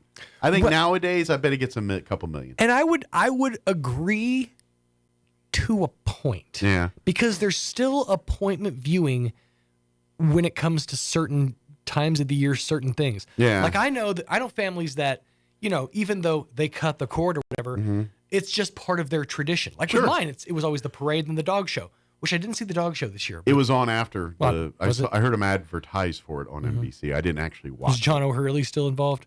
Yes. Good. John O'Hurley is still the host of that. That's another one of those things. It's like that voice has been like the voice of the dog show for my entire life. So it would just be weird if not. That's why I love the movie Best in Show that much more. Because if you love that dog show, you will love the movie Best in Show. It is a spoof image of that. But instead of John O'Hurley, we have Fred Willard. Right. Which... Oh my God, dude, to the day that man passed, he was a comedic genius. Yeah. Like for those who don't know, he played Phil Dunphy's dad on Modern Family to the day that, and it was real sad seeing him at the end because he just looked like skin and bones. Sure. It was tough, but still had that comedic timing. It still was just like, the way he delivers things is just so perfect. Well, he's got that ability to do it deadpan. Exactly. In a way that you're just like, oh my gosh, that was hysterical. I mean, it's just like if someone else said it, it wouldn't hit you the same way. Right. You know, yeah. He's like, I clearly think you're dumb, but I'm going to talk over you anyway. You know, he has that kind of delivery about him, which I've always admired. But back to that other point is I feel like the parade is still one of those things that is sought out. Because again, even if you're not watching it on regular terrestrial TV, they had it on Peacock this year, live and rewindable and all that. So, I'm going to guess families with kids, it's a thing. But once you get, I think it may be on. I don't think it's watched. Like I think it's on in the background while everybody's doing Thanksgiving. And then occasionally look up like, oh, there's Snoopy. And then you go back and look and like, oh, there's some Broadway musical. There's a marching band. And that's the other thing is there's a sense memory to it, especially with me, is I just remember hectic behind me, everybody preparing the meal while I'm laser focused on the babysitter, the parade. And just the smells from the kitchen, and I actually saw this argument online too. The argument being, was your family one of those that on Thanksgiving Day you didn't eat until the meal, or did you eat throughout, or were you allowed to have meals? Now, growing up as a kid, my parents ate Thanksgiving dinner at like 4 or 5 o'clock. Okay, so they actually ate it at a closer to dinner time. Right. So for us, we usually had some kind of breakfast. Okay. Whether it was something simple but kind of nice, Okay, like so there's kind of egg on toast. Actually, a prepared meal. Yeah. Okay. And then during the day, we snacked on things like olives and pickles. Sure. There's the deviled eggs, the snack tray. Yeah. Yeah, and that's kind things of with dips. That was kind of the thought is you'll eat when you can have snacks later, but growing up in Maryland, usually a lot of crab dips and things like that with crackers and various ways to get crab dip into your chips and what have you. I always felt like, and maybe I got to say something after this too, by the way. Oh, go ahead. No, finish this. This is a whole new discussion. It just triggered in my head. Okay. Muy importante. Oh, well, I completely forgot what I was going to say, so go do your thing. Now, this feels like it trumps anything I was going to say. It happened to me over the weekend. Go ahead. And it's a life-changing thing for me. All right. I was at the Mart of Wall on Saturday. Oh, wow. Bold strategy, but all right. Yes, I was at Walmart on Saturday. And I was walking through the grocery section, and I come across an end cap. Uh-huh. The end cap was full of chips, potato chips. Sure. From a particular company. Okay. That is very much a part of my childhood. Okay. Utz. Oh, they had really? Utz chips in the Walmart end cap here in Roswell. And it wasn't just the holiday pretzels or popcorn that they sometimes show up with Utz stuff. Yeah, or like the cheese balls or whatever. They had Utz sour cream and onion chips. Okay. They had the Utz honey barbecue. All right. Which, if you eat a barbecue chip and you eat a Utz chip, you will never eat another barbecue chip from another company. Utz are that much better. It's just that much better. They had one that I haven't tried yet. I have the bag in my house. I have not opened it. Mike's hot, sweet and hot, or hot and spicy. Okay. Which is a new one. It was Mike's. I was like, well, it's Mike's. I feel like I need to get It's calling my name. And they didn't have the regular barbecue. They didn't have plain. But they had the sour cream. Maybe they did have the plain. I'm thinking, was there a blue bag there? But they had the honey barbecue. They had like 6 flavors. Okay. And of the Utz chips. These are the chips. And to me, I haven't seen that since I walked into a store in the East Coast. Okay. It does not exist. I was really hoping you were going to tell me they had like some kind of crab flavor, because it was crab that distracted you. But that crab to Maryland to they Utz, do have a a crab flavored chip. I don't think it's offered in New Mexico, but Okay. yes, they do have one, and it's good. Although, in the terms of crab chips, I tend to lean to Herb. Hers. Yeah, I was going to say I really like a good Hers crab chip. They are the best ones. But yes, the Utz company does have a version of them. But I'm telling you, if you're at Walmart and you see the end cap with Utz chips, grab one. Your chips, they're to me, I'm a chip snob because Utz chips are better than any other chip on the planet. You just so we're clear, you're not like getting bags from the Utz people on the back end, all right? Because you're that's a commercial, man. I want to go to Walmart right now and get me a bag. This is my childhood. I love Utz. All right. And my favorite chips in the world is a bag of regular Utz barbecue chips. Comes in an orange and red bag. The honey barbecue aren't quite as good as those, but they are good. Okay. And if you want to try the honey barbecue, put it this way. Every chip is orange. Wow. It's not that coated. It's not like Lay's garbage thin chips with a couple little dusty flakes on it. Every one of these chips are orange, and it doesn't matter if you get the Ripple chips or their OGs. They're equally delicious in their same with their sour cream and onion. It's full on sour cream and onion. It's not a couple dustings on there like Utz chips are the Lord's chips. They're the Lord's chips. They are that good. They come from the old world. And to me see them in a Walmart in Roswell, New Mexico on an end cap. I saw that Saturday, and it was breaking news. It does your heart some good. I've already gone through the honey barbecue bag. I'm waiting on the Mike's one now. I'll get to it here in a minute. All right. But I think a taste test is in order. Oh, gosh, yes. I need to grab. But see, that's a problem. I better not get them. Because if I get them, they will not make them to the radio station without being opened. Because they are my favorite chip. Like, everything else can take a backseat. Utz chips are... Now that Utz is at the party, I'm like, what are you bringing? There's Utz available. Who are you again? Yeah. Lay's? Get out of here. Talk to the hermano. Hermano. I said la, I did it backwards. Sorry. My Spanish is poor. It is 8:18. Spanglish, please. We got to get our interview going. We had John and Crystal Noble. Speaking of therapy, we talk about Roswell Seed, and and then I help them with their marriage too. I really don't, but they do their thing. So had a fun conversation with them. We're going to play that in a minute. But first, here is your weather. I'm meteorologist Steve Hamilton with your Pecos Valley weather. Fairly cool today, but we will warm up a little bit tomorrow and Thursday. Upper 50s on the afternoon high. We'll get some sunshine. We have high pressure overhead for now. Maybe a few clouds coming through for the overnight hours. We'll drop into the mid-30s. And then starting off Wednesday with some clouds, but sunshine comes back in the afternoon and we'll hit the low 60s. We do have a slim chance of a shower Thursday. That's your latest forecast. I'm meteorologist Steve Hamilton. Thank you, Steve. Currently 32 degrees here in Roswell. Humidity is at 59% with winds currently out of the north at 5 miles per hour. Mostly sunny for today. Expect highs near 60, 59 is what they're saying today. Winds will be out of the northwest 5 to 10 miles per hour. Tonight, partly cloudy. Overnight low of 34 degrees. South winds 5 to 10. Wednesday, mostly sunny. Mid-60s tomorrow, 64 for a high there with north winds 5 to 10 miles per hour. Partly cloudy tomorrow night with an overnight low of 37 degrees. Southwest winds 5 to 10 miles per hour. Thursday, they're saying there's a chance, 20% chance at some showers. Partly cloudy with a high of only 58. Winds will be out of the southwest 5 to 15 miles per hour. Friday, mostly sunny, 58 for a high there. And for the weekend, more of the same. Sunny skies on Saturday. 58 for a high, mostly sunny on Sunday. Once again, 58, the expected high there. All right, 8:20, we're going to take a 3.5-minute break, and then we'll play our interview with John and Crystal Noble from Roswell Seed Company. That's up next. Don't go away. You've heard of a Four Seasons room, but have you heard of a Four Seasons window? Jennifer here from Trustmark Roofing and Windows. It might surprise you to learn many windows are built to handle only the cold or only the heat, but not both. In Southeast New Mexico, one or the other doesn't cut it.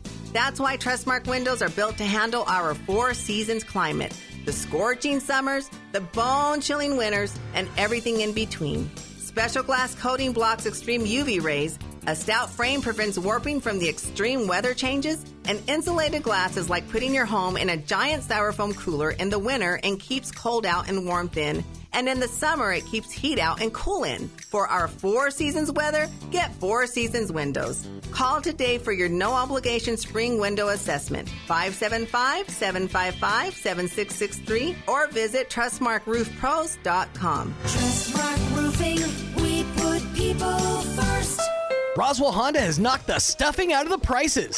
Like a new 2024 Honda Civic Sedan for 3.9% for 48 months. A new Honda CR-V Sport Hybrid, leased now for just $369 a month. 2024 Honda Ridgeline 0.9% for 36 months. Or a new 2024 Honda Accord, now 2.9% for 48 months. Plus, no payments for 90 days, and super low monthly payments make this truly a November to remember. So don't be a turkey. Trot on down to the November to Remember sales event, on now at Roswell Honda, 2177 West 2nd. At Anderson Bethany Funeral Home and Crematorium, we honor and pay tribute to the achievements of your loved one by celebrating the life you shared together. Anderson Bethany Funeral Home and Crematorium is compassionate and cares about our local community and the families we serve here in southeastern New Mexico. Locally owned and operated, we will be here to help you decide how to celebrate the bond you've shared and pay tribute to the unique individual you've lost. Visit us at 2609 South Main in Roswell or call 622-5888. When you can't be home, make your space feel more like home with Candlewood Suites, Roswell, New Mexico, featuring extended stay rooms, complete with kitchenettes in a quiet area, plus plenty of great amenities, including free hot coffee 24/7, and the Candlewood Cupboard 24-hour convenience store, plus the Candlewood Gym and free laundry facilities. Cool off in the outdoor pool, complete with hot tub, and enjoy the outdoor gazebo and grills. And the Candlewood Lending Locker for stuff you couldn't pack, like crock pots, board games, and more. Call 575-623-4300 to find out more. Candlewood Suites, where everyone here is sweet on you. Your home away from home. So you think drinking alcohol can't hurt you? It'll mess you up big time. Say adios to large chunks of your brain. Major damage is already being done. Other parts of your body are getting wrecked too. Forget about sports, forget about school, forget about doing much of anything.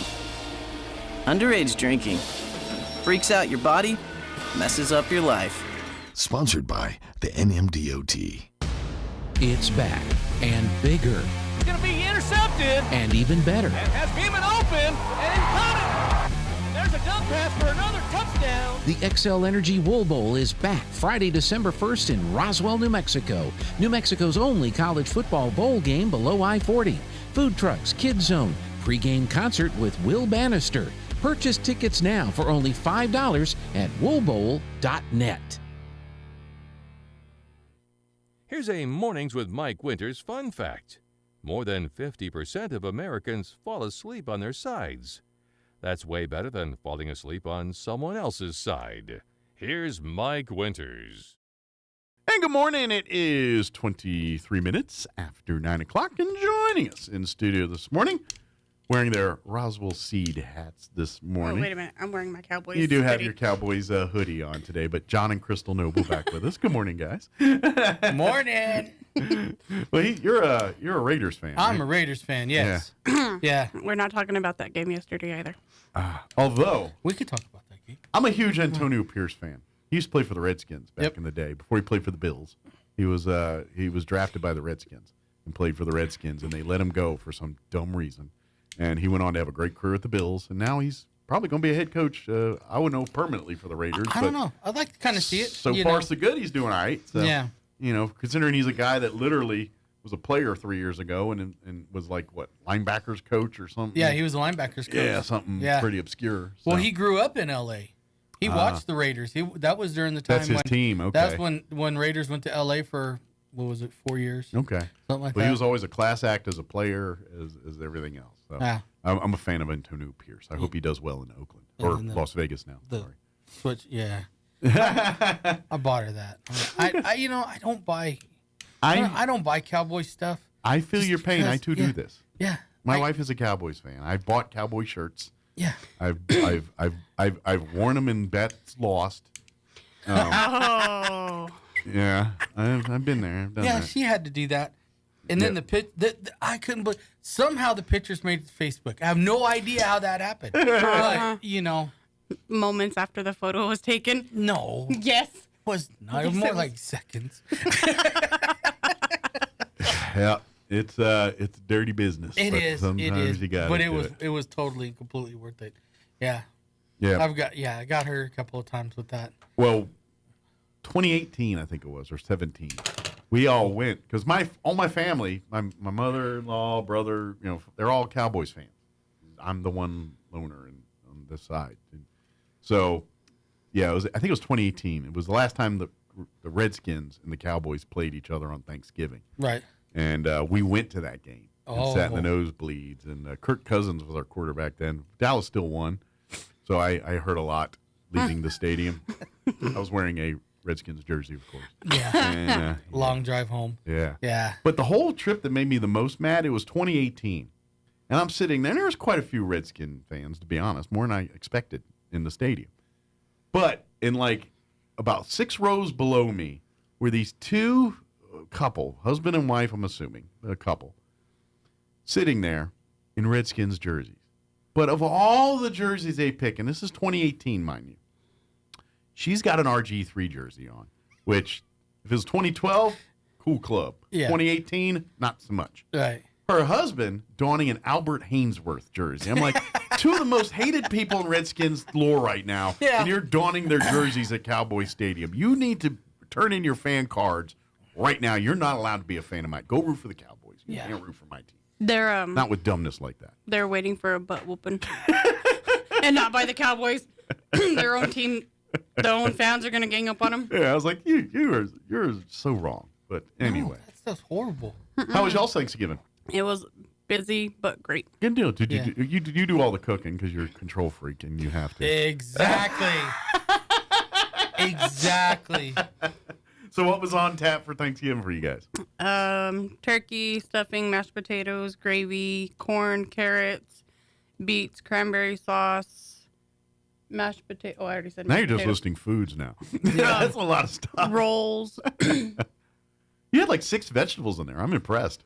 Yeah, I didn't. Beets, corn, carrots. Pasta salad. Okay. And then I made key lime pie, cherry pie, pumpkin pie, and a cherry butter bread. Wow. So when did you start cooking? Wednesday. All that up from Wednesday to Thursday? I did the pies and pasta salad Wednesday, and then everything else was finished on Thursday. Wow, that's a lot. I wasn't allowed nowhere near the kitchen. Like, she had a gun. I was like, this is not cool. Like, you know? Look, I won't come in, but throw something out. Yeah. No, he got breakfast. He got cinnamon rolls for breakfast, and then he got a sampler for a snack because we did Thanksgiving a little bit later. All right. And then he got his plenty of portions. Nice. And my then only job was to pick up the turkey. That was my only job. Yeah, you were allowed in the kitton. Did you carve under it? strict eye. Were you the carver of the turkey? No, Nah. actually, I didn't. I didn't even know the turkey had come out or anything until she started walking in See, with plates. My father-in-law gets up at like 4 in the morning every day just because he does. And so he got up. And so he's actually one that pulls the turkey out at 4 in the morning because it was about ready around then. And then he carved the turkey. I think it's because, you know how it is, the dads and the rules. And Yeah. So, and since he's there, I think, even though it's my house, it's still technically he gets to carve the turkey. I just show Well, him. I mean, and you know, she's got that really cool knife set that I got her. So I thought, man, the carving of the turkey this year is going to be a piece of cake because it just cut right there. And I didn't get to play. do it. No, I didn't even get to play with it. Did it. Well, No, and then you had Thanksgiving again all over at work the next day. Yeah. I've been eating Thanksgiving every day for the last 4 days. No, so this was the rule. I was told on Friday, since they were working, that I needed to bring food. So everything Thanksgiving minus his pumpkin pie went to Roswell Seed that morning after I got off work. So they had Thanksgiving to munch all day long. And I said, there will be no leftovers coming back to my house. Thanksgiving is done. It's over with. My kitchen is clean. There's nothing Thanksgiving. I still have a bunch in the house, and Sean's telling me that I'm not really supposed to eat it after today because it's, according to the officials, that's when it's supposed to throw away or freeze. And there's so much there. I'm willing to give up the sweet potatoes and the okra. I've had a good fill of that, but I can't let the turkey die. I just can't. Yeah, I can't in good What conscience. size of turkey did y'all get? It was like a 16-pounder. I made a 20-pounder, and there ain't left. Well, we had 6 of us. I had 10. See, so we only had 6. So and they were all adults that weren't like me, fat glutinous hogs. They literally eat like one portion, and like That's they're it? good. Yeah, and Losers. I'm like, yeah. That's just yeah. You got to. She was making plates. Like And- yesterday for lunch, I had a full Thanksgiving for lunch because that's what was left in the fridge. So I had sweet potatoes, dressing, turkey. I had to get some more gravy because we used all the giblet gravy, but there's so much dressing left that I need some kind of gravy to get that sucker down. Yeah. So I had to go buy some gravy to finish the job. That's yeah. No, she brought it all in on Friday, and the guys wiped it out. Yeah. So it's Dad always laughs because he says 2 times a year that employees get paid to eat, and it's the day after Thanksgiving, and then it's the fair parade. Those are the 2 days because really, and we didn't even get, I don't think, a single person in Friday. One One customer, remember, it was $39. Oh yeah. People just weren't into Black Friday shopping at Roswell. No, there was a few phone calls asking if the stuff was on sale for Black Friday. Yeah. That was funny. It's like, are you guys having like a Black Friday sale? It's like, yeah, come down. We'll throw a bag of potting soil at you. Yeah. You know, I mean, it's like, no, we're not. We don't exactly have gifts you put under the tree per se. Yeah. Gift certificate. And I mean, basically the only reason that we stay open is we have a couple of farmers right now that are still planting. Sure. So it's like they got work to do. Yeah. And then Dad had people at his house that he probably didn't want to be around. That's why he said, Friday, we're being. I get that. We're open on Friday, even though we only got one customer. Yeah. I'm not at home. Yeah. That's why we're open today. Basically, yeah, that's what it boiled down to. Yeah, it it's makes like, sense. So we sat around and I got put football on the computer. Yeah, because I had you sign into Amazon so that way That's you right, because could it was watch. Black Friday football game. Yeah. For the first time, I think, in history there, Yeah. NFL game. So it wasn't too bad. Good deal. But that being said, now's a good time to come visit Roswell. See, yeah. You know, there are actually gift ideas for. if you There's got still 3 amaryllises left. Okay. Somebody needs to come and buy them so I don't have to. Yeah, pick up these plants and things, or no. See. For the sake of his marriage, buy these plants. Buy the plants. Come in and buy the plants. So he doesn't You can have to take actually them give those as gifts. If you get them, plant them. Plants are great gifts. And then, gift them to somebody, so that way they can nurture it and take care of it. Absolutely. And then grow their own amaryllis. And maybe you have a green thumb on your list that needs the gear to do that stuff. You guys can help them out with that kind of stuff. If I buy you a plant as a gift, you'd shoot me. You're my husband. That's not allowed. Yeah. No, But I'm kidding. No, there are certain plants that, But would be perfectly yeah, suitable. if you work at the store that sells the plants, then that doesn't count as a gift. But if you were like not in the plant business, and you gave a plant, then you're okay. Yeah. That's like you throwing a packet of green chili seeds at me saying happy anniversary. That'd be like me throwing a bag of dog food. It's like at you I can't buy my wife a radio for Christmas. Yeah, that would okay. Be I a get faux it. pas. Yeah. Yeah, I kind of get it now. But okay, so Christmas is coming. It is. It is. Whether you want to or not, it's coming. Yeah, unfortunately. Yeah, be ready. 'cause it's However, coming. we already did ours. Nice. Good for you. Wish I could say that. I'm an anxious little child, and I couldn't wait for him to open his gift. So I was like, here, we're doing this now. Ah. Yeah, hence Saturday. Hence the shirt you're wearing today, I take it? Yeah, Saturday. She's all like, here, open this. And I'm like, that's the great thing about being married. Well, one of the great things about being married to her, she can't keep nothing a secret. Right. And she From can't him, keep- no. Yeah. Well, kind of wait. One year she thought she was really cool. I guessed every one of my presents. She was so mad. She didn't talk to me for like 2 days. Yeah. And, like she's sitting there, Candy, can't wait me doing it. Yeah. Trying to explain to her, okay, in the military, you learn certain things. I've been through Sears training. Yeah. So you use the person that is doing the asking of the questions, and you ask them questions. Sure. And you're trained to figure out more about the person that's asking you It's questions. like married to a police officer. They're More or good, less, good yeah. at kind of finding out information. And- Military, same kind of way. Yeah, and I did that, and she was pissed. Oh my God, she was so mad. See, my wife hates surprises, and I kind of like doing surprises. Mm-hmm. So it's really tough because she does, like, if I even hint at something like that, she's literally like that dog from Looney Tunes that just jumps up and down and like, where are we going, boys? Where are we going, George? Where are we going, George? It's literally that until I spill the beans. Right.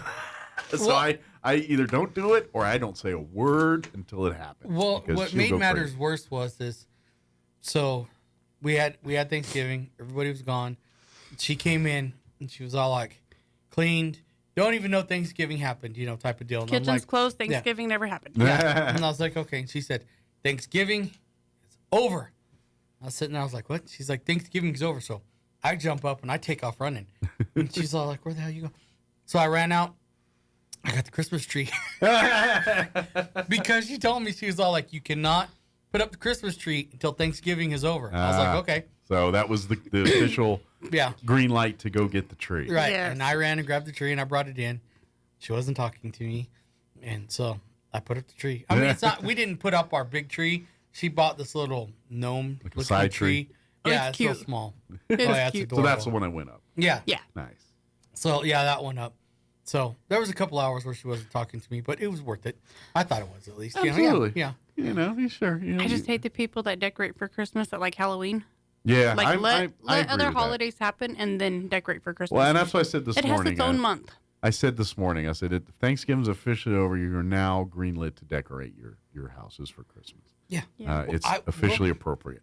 I waited for the word from the official commander. Oh my God. She's only being called commander. She's a Cowboys fan. Yeah, but, yeah. Which she should be happy because the control commanders. freak. Oh yeah, the control freak. We're good at stinking, by the way. Our team is. You know, I don't know. Like I'll say every time, Cowboys will do the best, and then they get so ahead of themselves, and then it's just like they forget. Yeah. They're like, "Oh, football. We're supposed to be playing." And then they lose, and I'm like, "Whoa!" They even had time to plot putting turkey legs in the Salvation Army barrel. Yeah, I thought that was pretty cool. Yeah, and I give them props for that one. That was great. pretty Unless your team's the team that they're making fun of and not so hot right. there. But, yeah, but my team deserved it. They stink. So. And I love how I watched the Cowboys. I'm like, how many games have you watched? Yeah, honestly, not this year because I've been in the kitchen cooking. Yeah, well, that's not my fault. Yeah, you gotta eat. No, I don't. I can make my own cereal. It's not that hard. She'll scream from the kitchen, "What's the score?" And I'm like, I'm not going to be the middleman. No. And you always are the middleman. Sounds like you need to put a little TV in the kitchen. That's what that's what I said on Thanksgiving Day. I was like, we need to put a TV in here so that way I can watch football while I'm cooking. There you go. That's the reason why they had TVs in the kitchens in the 80s. Yeah. Yeah. And then he's like, I could do a little drop-down thing. I was like, you sure can. I had mentioned that a while ago that, I'm just going to put a TV in the bathroom. I'll never see you again. Yeah. You won't. I won't. If I put a TV in the kitchen, I'll never see you again. Yes, you will. No. Yes, you will. Only when you come out and bring a plate and then walk back in. No. Well, you put one in the bathroom, he's got to come out. He's got to go to the kitchen at some point. There's no point going to the bathroom all the time. Right. Unless you have DoorDash come to the bathroom window, go on the back porch, there's a window. I was just thinking I could cut like a little deal out where I could just like open it up and reach into the kitchen, little grab mail my slot. plate, Yeah. close it. No. Like a dumbwaiter. Yeah. No.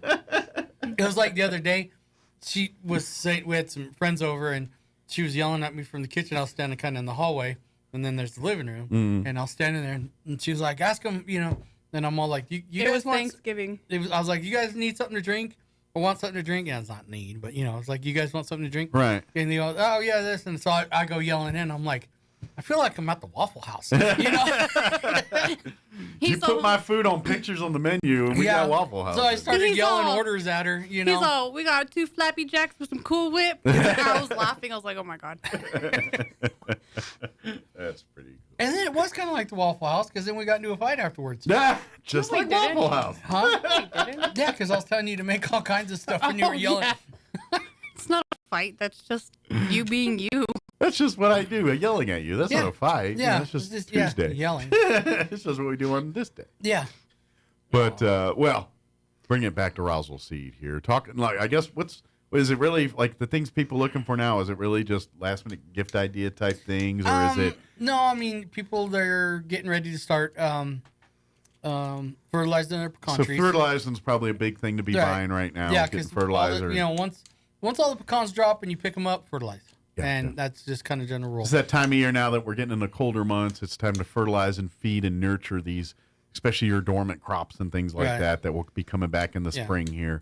You want to set the table and get the soil ready, basically. People getting their gardens, mulched in, and we have some hardcore gardeners. I mean, they're hardcore. Sure. And they're already tilling the soil and covering it with black plastic. The more rich in nutrients the soil is, the better your product's going to be. And that's so you got to really, it's just like kids. You want a healthy kid, you got to feed them right, and give them the right foods, and it's no different than a plant. Cereal is not feeding my child right. Well, you give me cereal every once in a while when you don't want to cook. Well, some cereal's okay if it doesn't have like a cartoon character guy on it. But my cereals have cartoon characters. Yeah, I have cartoon characters. Mine's guys that got a count or a bird that's a little crazy. Or a wolf. Crisps. No, what's the worst is so she put the cereal in this see-through tub. Mm-hmm. I know. A container. Tupperware tub. But there's a purpose for it because there's mice, and I don't want them eating through the bag and getting your cereal. Plus, it And does then she keep the doesn't have- cereal fresher. And then there's no milk in the refrigerator. Because I finished it with Thanksgiving dinner. And I'm sitting there looking, and I'm all like, cereal, no milk. I'm like, that's rude. It's like Kool-Aid with no sugar. It is a rough feeling. Yeah. So and then you're like, what can I use as an alternative for milk? Yeah. And Well, I'm there's not really doing not water. good answers. No. Not even beer. Beer does not work. So with I cereal. figure I'm just going to go into the closet and I'm going to take all of her pants. And there you go. God. You know? Yeah, you guys are vindictive. Oh yeah. That's where the fight starts. The vindictive side. We were already starting this morning, so she bought me crack in a cup and whatever that is, a vanilla Latte. It was a latte. Yeah. I don't drink that stuff. Right. So she gets me all amped up and then brings me here and then tells me, behave.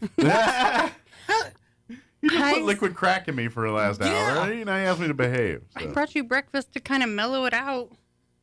Yeah, it worked out real well. You should have.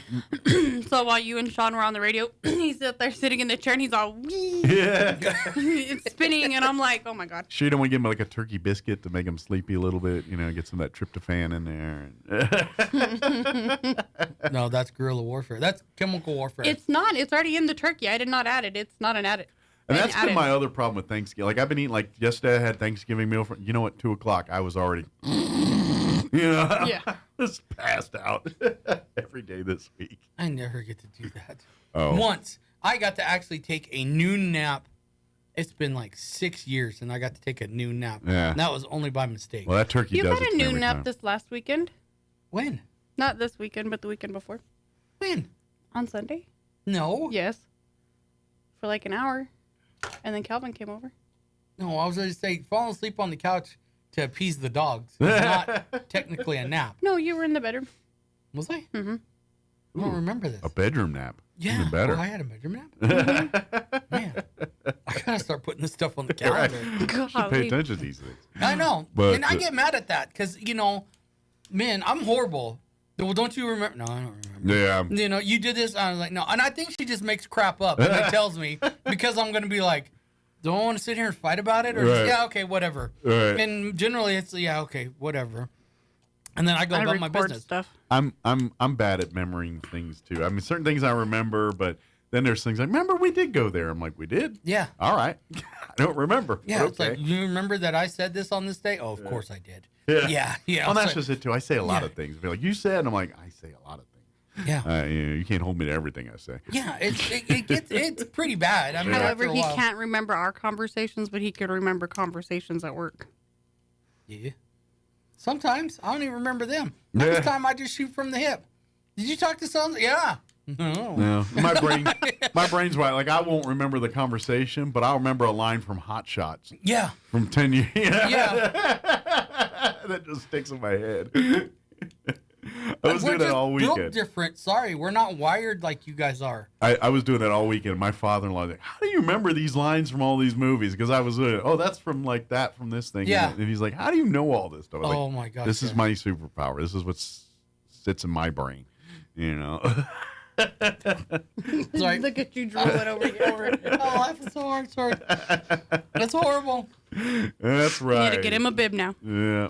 So. Well, you are my handler. Give me a bib. Where's my bib? My handler. That's right. How many people have a handler? I get it sometimes. Marines don't have handlers. You do. Sometimes No. we need them. I'm not going to lie. We do need a handler. I know there's times where I'm like, all right, my wife should reel me in right now. Yeah. I don't even have to worry about. I don't even have to think that. She thinks it for me. Right. You know. Now, there's moments like, I'm going too far. My wife needs to reel me in right Yeah. now. Cam, hurry up. Stop it. I know when I've gone too far when I get like a plate of food or something. I'm like, oh, okay. So now I could use it against me. Then when Sean was talking about the Hobby Lobby. So He's I got, not allowed in Hobby Lobby. Yeah, I got drug out of Hobby Lobby. Did you? Yeah. In Albuquerque. It was her fault. No, it wasn't. It was her fault. Yeah. And so I acted upon her mouth mistake, Ah. and I got drug out. She drugged me out. Nice. Yeah, and I wasn't really kicking and screaming, but I was making a scene. I was a problem. I was. I'm pretty sure our photos are up in the break room at Hobby Lobby that says watch for these two. No enter. These two right here. Well, she was looking at something I forgot, and of course I'm me. Right. You know, I hate shopping. She's like, you need to come to Walmart. No, I don't need to go to Walmart. You need to come to Walmart with me. No, because then we go to Walmart and I get yelled at. Yeah. Because she's like, every time I bring you, I spend an extra 30. Well, then don't bring me. Right. Let's just cut out the middleman. There we go. So she was looking at something, and I'm bouncing around as normal. And I come walking up behind her, and I just smacked her right in the butt with this wooden spoon. And she swung around. She was on the wooden spoon and said, "Be thankful." So I was all like, "Be thankful." So I go trotting, bouncing off again, and I went down like another aisle or whatever. And she come up behind me. She was like, "Hey, what do you think?" And I mean, I didn't even look. It was like an over the shoulder, just. I had a pillow. Just boom! I hit her in the face with it. And the pillow said, "Be thankful." Yeah. So she's getting mad by now, Yeah, I can see that. Now I got her. Yeah. That's like right where I want her. And so she's all like, we're supposed to be looking for a Christmas ornament. Christmas ornament It for was that our year. first Christmas, and we were supposed to be picking out an ornament, and you're beating me inside the store. It was on the pillow. The wooden spoon left a mark. Yeah. And so she got mad, and she made a rhetorical observation and called me something. So I acted out on it. Complete with a dragging foot and everything. And I was loud about it. And so she grabbed me. That's when the fight started, and you got dragged out of the Hobby Lobby. Yeah, because I was yelling I was special. He was yelling, "You don't love me because I'm special." Oh, but wow. With a lisp. With a lisp. Oh, yeah. It was great. I can see how that'd be slightly embarrassing. Oh, yeah. It was great. The cashiers from the front of the store came to the back of the store because he was so loud. And, she had me by the arm, and I was on the ground ow! Should have told him this is my hobby. I act immature. That's my hobby. Yeah. And ironically, the only store he likes to go into is Hobby Lobby. Yeah. Oh, yeah.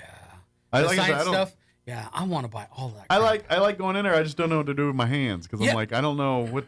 Do I want this? I think I do, but what am I going to do with it? I got in trouble because I was rearranging the letters. Yeah. And she come by, you can't. Yeah, Dad. Yeah. Hey, look, Marines can spell. It's not hard.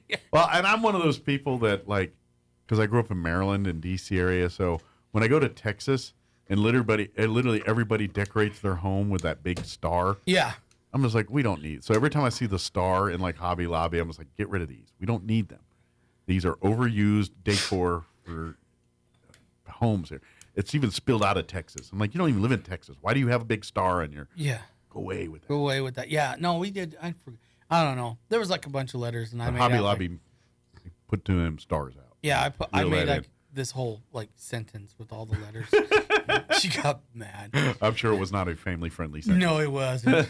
But I did use the little and exclamation points, so you couldn't really tell what it said. Well, but it was there. If you ever go to Walmart, kids nowadays can tell what that means because they have phones. Well, if you ever go to Walmart or Target and you hit the radio section and all the radios are on 106.5, that was me that rolled through there. I'm when that they guy. used to have those radios where you could go and change it. Now that you can't even touch them. I used to go and change all the stations. 106.5, 106.5, 106.5. That's genius. You can't even touch them now. You have to ask for somebody to come and open the container. Yeah, I used to go and hit them, all the boom boxes and do all that stuff. That was me. Oh. I was the one that turned the volume up on high so that way when somebody was testing it, it blasted their eardrums. Yeah. That was me. Same with rental cars. I always, got to put the presets in. 106.5, 106.5, 106.5. And here I am getting my ass whipped by some 5-year-old kid on that video game, Oh, yeah. When they had the Nintendo or whatever out, and you could play the one whatever game it was. Yeah. And I'd be sitting there, and some little kid come over, and I hand him the controller. He smokes you. Let's go. Yeah. And I mean, he's his fingers are just yeah. I'm like, I didn't even know Mario Kart could do that. I think they're born with a game pad in their hands now. Yeah. I'm telling you because I'm like, ow, that's too many buttons. How can I put it like this problem. to do this? We grew up with one button. Yeah, Pong. The joystick. Now there's 7. There's 14 or something on the Xbox One controller. Yeah. I remember the first video game was Pong. Yeah. And we I got a Pong. Uh-huh, and we did too. I was like the coolest kid on the block. And we had the fancy Pong that it came with a gun attachment, and it had a black screen with a white square that went around, and you could shoot the square. So we had like a Pong Deluxe. Oh. And so it had, like for the Pong, it just had that cylinder with the little spinny. Yeah. And that was your Pong cubes, but with the Deluxe, we had like a gun that you could also. Well, see, my buddy, he got the Pong, but he got the cool one because the Pong paddle's detached. Ah. Because when you're playing Pong, I mean, you can nudge the other guy real good and you screw up. Yeah, because then you win. No, it was all on the same deal. Ours was on a cord. Yeah, that's what he had. Yeah, we had that so you too. could get like opposite ends of the room. Yeah, and you could actually get like 3 feet apart to do it. Before, you're right next to it. And then you tried, chemical warfare after that. I mean, nobody was leaving Pong. It didn't matter if you ate Hormel chili or not. And you were gassing everybody. I mean, you'd hold your breath and, you were winning that Pong. Now, granted, all the sports were the same, even though they were different. Like, here's soccer, here's hockey, here's table tennis. Dot. They're all the same sport. Just they put a line here if there's a goal, or sometimes there's not one. Oh, I remember when my uncle got me a watch that had a race car game on it. Oh, yeah. Yeah, and I was like, oh. I'll never forget when pole position became available as like an Atari game. Yeah. Oh, my gosh. Because it was an arcade game, and it was a big deal because you sat in it and drove. Right. And then they made it an Atari game, and I'm like, but you could, obviously, but that was such a big deal. Or what was the other one? Track and field. Yeah. I remember track and field. And then the guys that used to cheat, they would take like one of the plastic knives so they could hit it, and it would hit real fast on both buttons to make the dude run like, like Carl Lewis. Yeah, they're and you're sitting there pushing on it with your one finger, and you got a cramp, and Yeah. Oh well. I hated those kids. I know, they was so smart.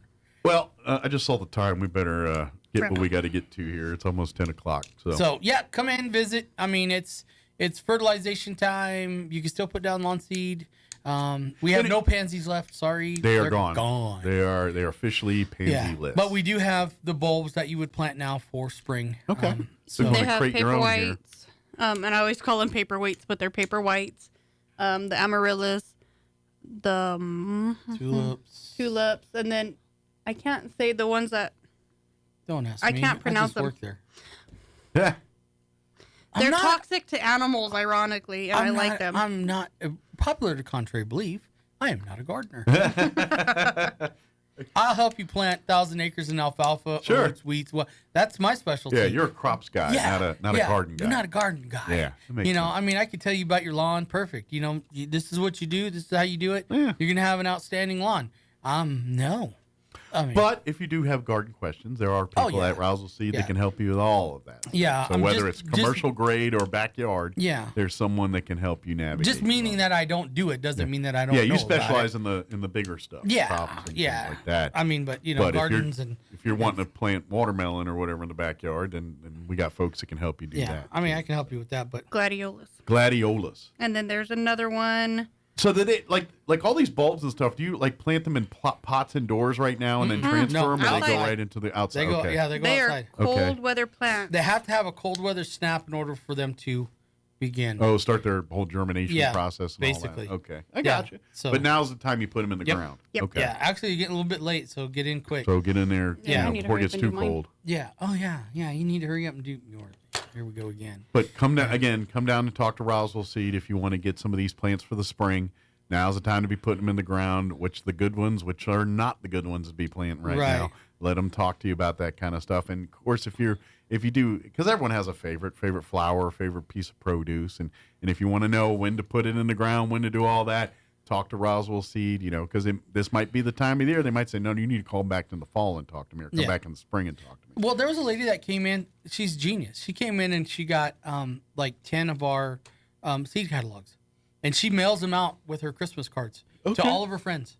And on the back, it tells you month by month how to plant and everything. It's your cheat sheet for everything growing. It's the Bible. So, I call it the Bible. And she mailed it out to all of her friends. So I'm like, that's genius. And she was all like, She's like, they can call you guys and stop calling me. I'm like, that's... By the way, that's a great Christmas gift, that almanac with all the... it is. It is, especially if you got a person that loves to garden or grow or do that kind of stuff. That book is full of great information, not only about growing, but just life in general. Really. Yeah, they have little stories in there. Life little lessons things and everything like else. that, It's the almanac did say we're in for a cold, wet winter. okay. Yeah, it said that last year too. But, Choice bathroom reading material. Yeah, there you go. Yeah.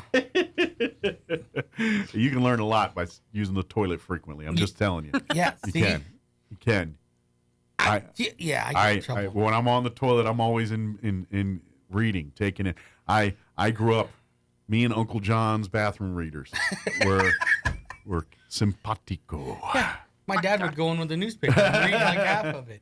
I have a whole collection of Uncle John's bathroom readers, and I like to be. And when you're done reading this, they always had tidbits in the bottom of each page. Yeah. You literally could read it 12 times over and find new stuff every time. And then come out smarter. I could quiz you.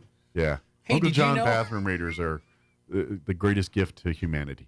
I'm so then maybe he needs what's new on the Pop book. Oh, yeah, what happened to that? It's in the hall. Oh, that's a good place. It's supposed to be in the bathroom. It was in the bathroom. You never touched it. Yeah. Because you have a cell phone. Maybe I can look it up on my cell phone.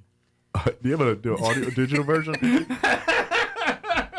I'm going to put a charger in there just to make her mad. I don't want to touch the pages. There's no power outlet in there. So I'm going to make one. You should keep that book in there just in case toilet paper forgets to get purchased. Yeah. You know, you never know. You might need that in a pinch. I might. No. That's a good point. Oh, come on. If anybody's any questions, come on by Roswell. See. What's the store hours? Store hours are Monday through Saturday, 8 to 5. Good deal. Come on by, and if they don't have it in stock, talk to them. They can probably get it or tell you when it's going to be coming in. Yeah, there's been a lot of people. I need this, and it's going to be coming. We got demolished this year, and I wasn't going to be making. I mean, right now, freight for us is just horrible. Yeah. I mean, nobody wants to come here, and drop off because there's nothing that's leaving here. Yeah. So we're having a real bad time right now with freight. I'm working on it. I got some carriers lined out that they seem to be okay, but now our vendors are like, well, we don't use them. Well, I don't care if you don't use them. Right. We need to because your vendors, suck. Right. And they're charging us so much for freight. Well, and they got to make the most money out of it going and coming. So if they're not making any money leaving, then they're not as desirable to do that. Right. And everybody think, well, this and that.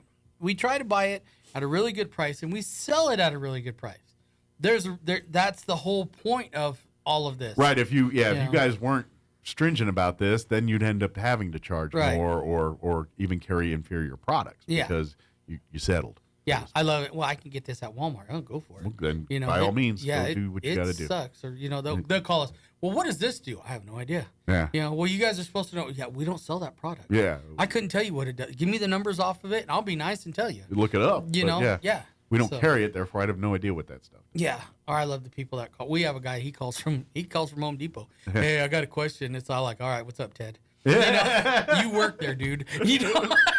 I don't know if his name's Ted or not, but yeah. We'll go with that. We'll go with that. But this way, it's like even the other businesses come to us for advice on how to do do. this stuff. So, Bad. Absolutely. But good deal. Well, don't do anything to get killed over the next couple of days because she's gonna at some point snap and just take you out. It's awesome. We went gun shopping yesterday. Here we go. Yeah, You're like living on the edge over here. I do. I miss my combat days. He's walking but that I've seen her tightrope. shout. So Oh, dang. yeah, Now I'm you're not really too worried walking about. the tightrope. I'm not too worried about it. She's kind of like an Afghani. She can't shoot very straight. Got a lot of rounds. Just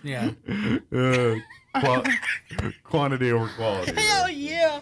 Oh, Oh, you shouldn't deal. have given me that stuff. All right. Well, it is 10 o'clock. We got to go. If you missed any part of this show, ksvptv.com, you can check it out there and at your leisure.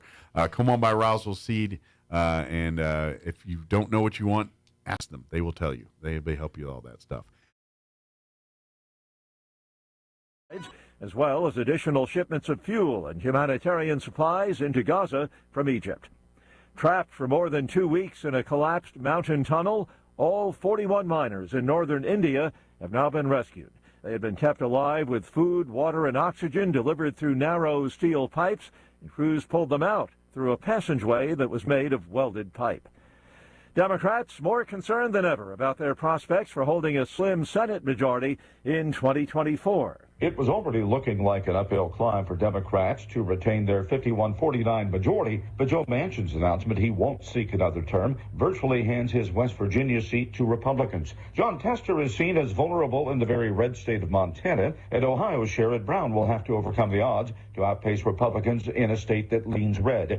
All GOP challengers are being bolstered by declining poll numbers for President Biden and a corresponding rise for former President Donald Trump.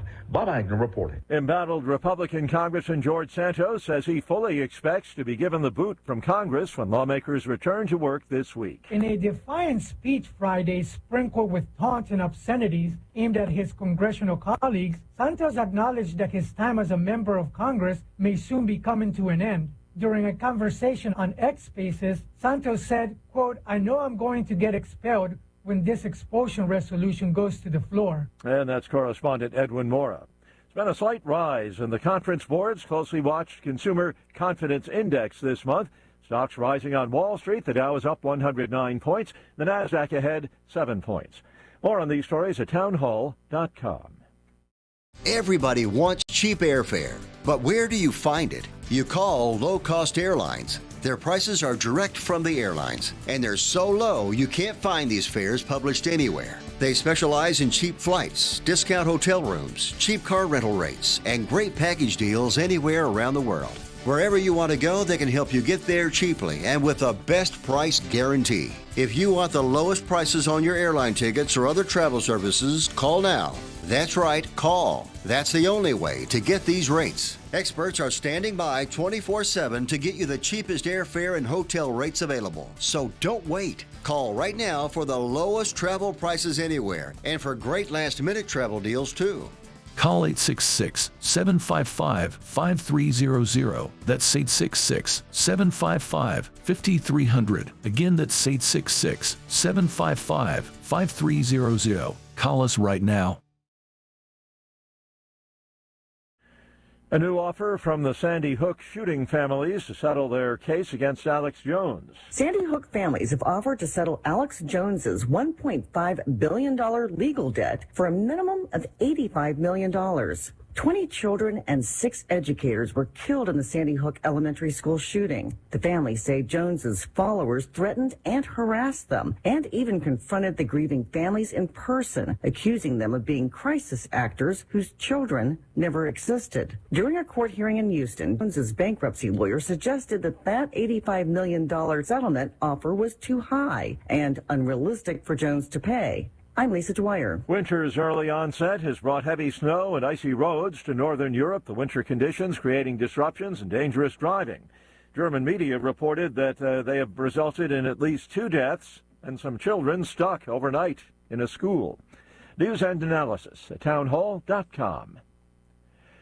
President Biden, the First Lady, and other well-known political leaders will be attending today's funeral for former First Lady Rosalind Carter. The Bidens, who are longtime friends of the Carters, will lead the dignitaries who are expected to attend this afternoon's tribute service in Atlanta.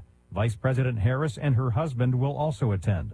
The Carter Center says former President Bill Clinton and his wife, former Secretary of State Hillary Clinton, as well as former First Ladies Laura Bush, Michelle Obama, and Melania Trump will be there. Greg Clugston, the White House. More cities are cracking down on homeless tent encampments that have grown more visible and unsafe. Records obtained by the AP show attempts to clear or otherwise mitigate the camps have increased in cities from L.A. to New York amid growing public pressure. But homeless advocates argue the encampment sweeps are cruel and costly, and they say there aren't enough shelter beds or treatment for all. More on these stories at townhall.com.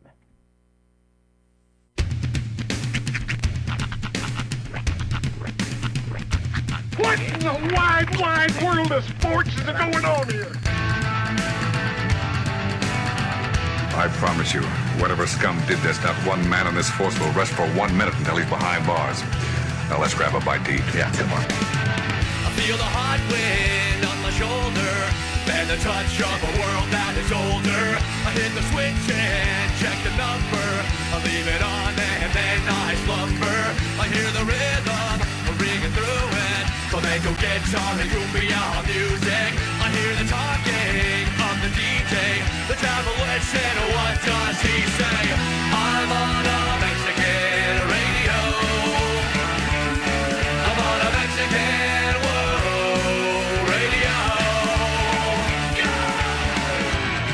Broadcasting live from high atop the J.P. White Building in downtown Roswell, New Mexico. It's Mornings with Mike Winters on 106.5 Roswell's Talk FM. Is that what I sound like when I talk? Now, here's your host, Mike Winters. And good morning. It is 6 minutes after 9 o'clock. Welcome to hour number 3 of Mornings with Mike Winters right here on 106.5 Roswell's Talk FM. Happy Tuesday, everybody. Yes. Welcome to It's Not Monday. The second day of the rest of your life. This week is going to feel really long, though. Because last week didn't, so... well, yeah, because we had a short week. It was a holiday. And it's a busy week. We got Wool Bowl Friday. Yep. We got, of course, Red-Green Games Saturday. Just a lot. Of course, everyone else is just busy with life, with shopping, and getting that now that everyone's been off last week, they got to make up for the lost productivity of last week. It's just kind of a busy week. Well, and this week is one of those weird limbo weeks too, because usually Thanksgiving is a little closer to December. Yeah, so we have a full week between. It feels like there's we got our Thanksgiving out of the way. Now there's this weird cushion before December starts. Right, it's not December yet. All right. Still got a couple days here. Yeah. Which, by the way, I do want to remind folks, the 29th of November, which is yes, is the last day for this year if you would like to get in on the Wreaths Across America campaign. American Legion Post 61, they actually be on the show tomorrow to remind everybody. Right. But if you go to roswelllegion.org, you'll find a link for Wreaths Across America. And the goal is to put 300 wreaths on graves for veterans at Memory Lawn Cemetery on December the 16th when the wreaths get here. We have it open all the time, so you can donate anytime. Right. But if you want to donate for this year, to have the wreaths for this year, the deadline is coming up tomorrow. Again, go to roswelllegion.org. The wreaths, click on the Wreaths Across America link. You can buy them. They're $17 to sponsor a wreath. They have deals where you can sponsor 10 or something like that. Right. But just one would be amazing, but if you can do more than that, it'd be great. And plus you can see where that money goes towards the veterans making the wreaths and of course the scholarships and things that come from your donation towards that wreath. You can learn all about it there. You can do it in the name of a loved one or something like that too. So if you've got a particular loved one you'd like to honor, perhaps a veteran, this would be a good way to do that. roswelllegion.org, click on the Wreaths Across America link. But tomorrow is the last day to count towards 2023. Sure. And that makes sense. Gotta get everything organized, get ducks where they need to be. Yeah. So if you do donate, we appreciate it after tomorrow, but it'll get us an early jump on next year. So Absolutely. It'll be a good thing for that. So either way, we appreciate it. But if you want to count towards this year, get it done today or tomorrow. Yep. So, which reminds, note to self, I need to do that myself. I have to order the wreaths. I try to get 5 or 6 each year. And so I got a reminder, do that today. Ooh, that reminds me of something else I got to do too. Oh, so you're just reminding yourself left and right. Yeah, I gotta renew my tags. I'm supposed to do that over the weekend, forgot. You should never say that on the radio. They're listening to you. I'll pay. I'll do it online. It'll be legit. I'll be legit. I'll pay my bills. Most of them. So right now what you're saying is you're not legit. I am legit. You're unlegit. But you're going to get legit. Yes. So until then, you are unlegit. Well, technically, I'm legit until December 1. But at that point, then I'm unlegit. Then you're unlegit, but you want to be legit so you can be too legit to quit. Exactly. Got it. For that reason, you must quit. That's right. Hammer time. All right. You been working on your dance moves, getting yourself ready for NKOTB? Oh, well, who hasn't? I mean... Well, I know you're one who hangs tough. I feel like that you should at least know some of the moves going in. I'm going to need prayers for that date in July. It's gonna be, dude. Here's how you truly impress the missus. If you go in and you have fun, that's gonna be a good feather in your cap. A bigger feather if you go in and you know some of the songs. The biggest feather of them all, if you can bust out even one of the dance moves, dude. You might get to meet Metallica. Did my wife pay you to talk to me? I'm just saying, hey, you talk up the Utz chips. I talk up how you can be better in your marriage. That's right. Ladies, if you have trouble in your marriage, call me for advice. The single man. That's right. The divorced single man. Your experience may vary. Well, thank you for that sage advice. I will not be dancing or doing any of those things at the... you know what makes me a little mad about this whole thing? Is my wife's been, bragging. She's excited about Christine. But every time she tells people, she leaves out DJ Jazzy Jeff. And it makes me mad. Yeah. It's like, if you're going to say it all. That's true. Throw me, the new kids, the Paul Abdul, which you're so happy to share, but you better finish that sentence up and DJ Jazzy Jeff. Yeah, it does follow a little odd when I say that I went to the AJR concert in Vegas that was also Boy with Uke. It's odd. But let's face it, all three were icons of their time. Mm-hmm. Yes, more people are more known because of Will Smith and the Fresh Prince, but DJ Jazzy Jeff made the Fresh Prince shine. Yeah. I just realized we might have a little concert kerfuffle. I don't think it's the same weekend. I'm pretty sure it's not, actually. I recently purchased tickets to go see AJR in Colorado, in Denver. That's next, I think it's June, but it could be July. Okay. Yeah, I don't remember the date in July, but sometime in July. I potentially have maybe another event in April, but I'm not sure if I got in on it yet. Oh, really? Savannah Bananas. Oh, yeah. You haven't heard about it? The April weekend. Well, I'm in the lottery. Mm-hmm. And a couple months, so I'm thinking around January, February timeframe, they're going to do the lottery drawing to determine who gets the right to purchase tickets for $40. Mm-hmm. If you want, you can just buy tickets right now. They are not $40. They are way more expensive than the $40 and all you can eat thing. Mm-hmm. You have to get in on the lottery for that. It's so popular. But my wife's in it, I'm in it, my father-in-law's in it, my mother-in-law's in it, my brother-in-law's in it, my sister-in-law's in it. So you got as many irons in the fire as you can. So between that, I hope we can get about 10 tickets. Because I think you can get like 4 or 5 if you get selected. I don't remember the number, but it's I think you actually still have a little time. I think it's December before they shut down the lottery. So go to SavannahBananas.com. They're going to be in Albuquerque in April. Right. 2 dates. It's Friday or Saturday, Sunday, or Friday, Saturday. I don't remember which. But if you're not familiar with Savannah Bananas, go Google it. It is, I'd call them the Harlem Globetrotters of baseball. Oh, yeah. It's and kind of like that. There will be, I'm pretty sure there's a lot of seats in Isotope Stadium. So I feel like they'll be able to facilitate quite a few. They're such in demand that they have to create this lottery thing to do it. That is true. It is. I imagine it would be packed, but I hope I do. I'm hoping, like, they're on the radar now, and I know they're starting to get more popular. Mm-hmm. So I would venture that right now it's the lottery, but as you get closer, they'll probably have individual tickets for sale. Oh, well, they do now. They're just not $40. Right. They're like a couple $100. Oh, okay. Gotcha. But if you want to get on the $40 lottery, where you pay $40 a ticket and you get the hot dogs and the whole nine, right, you got to get on the lottery. I see. The other one, you just pay a couple $100, and I'm sure they're probably better seats. I'm sure you do get a little more, better experience. Yeah, a little oomph. If you're going to shell out the big bucks, I'm sure they, maybe they bring the food to you. I don't know. The banana box seat. Yes. Let me give you the rundown for this hour of the show. We'll get you up to date with the weather here in just a few. Then we'll be joined by Larry Martin, and Larry's going to wear 2 hats. He's going to wear his Roswell Literacy Council hat and his Lions Club hat. So he'll give us updates on both of those things.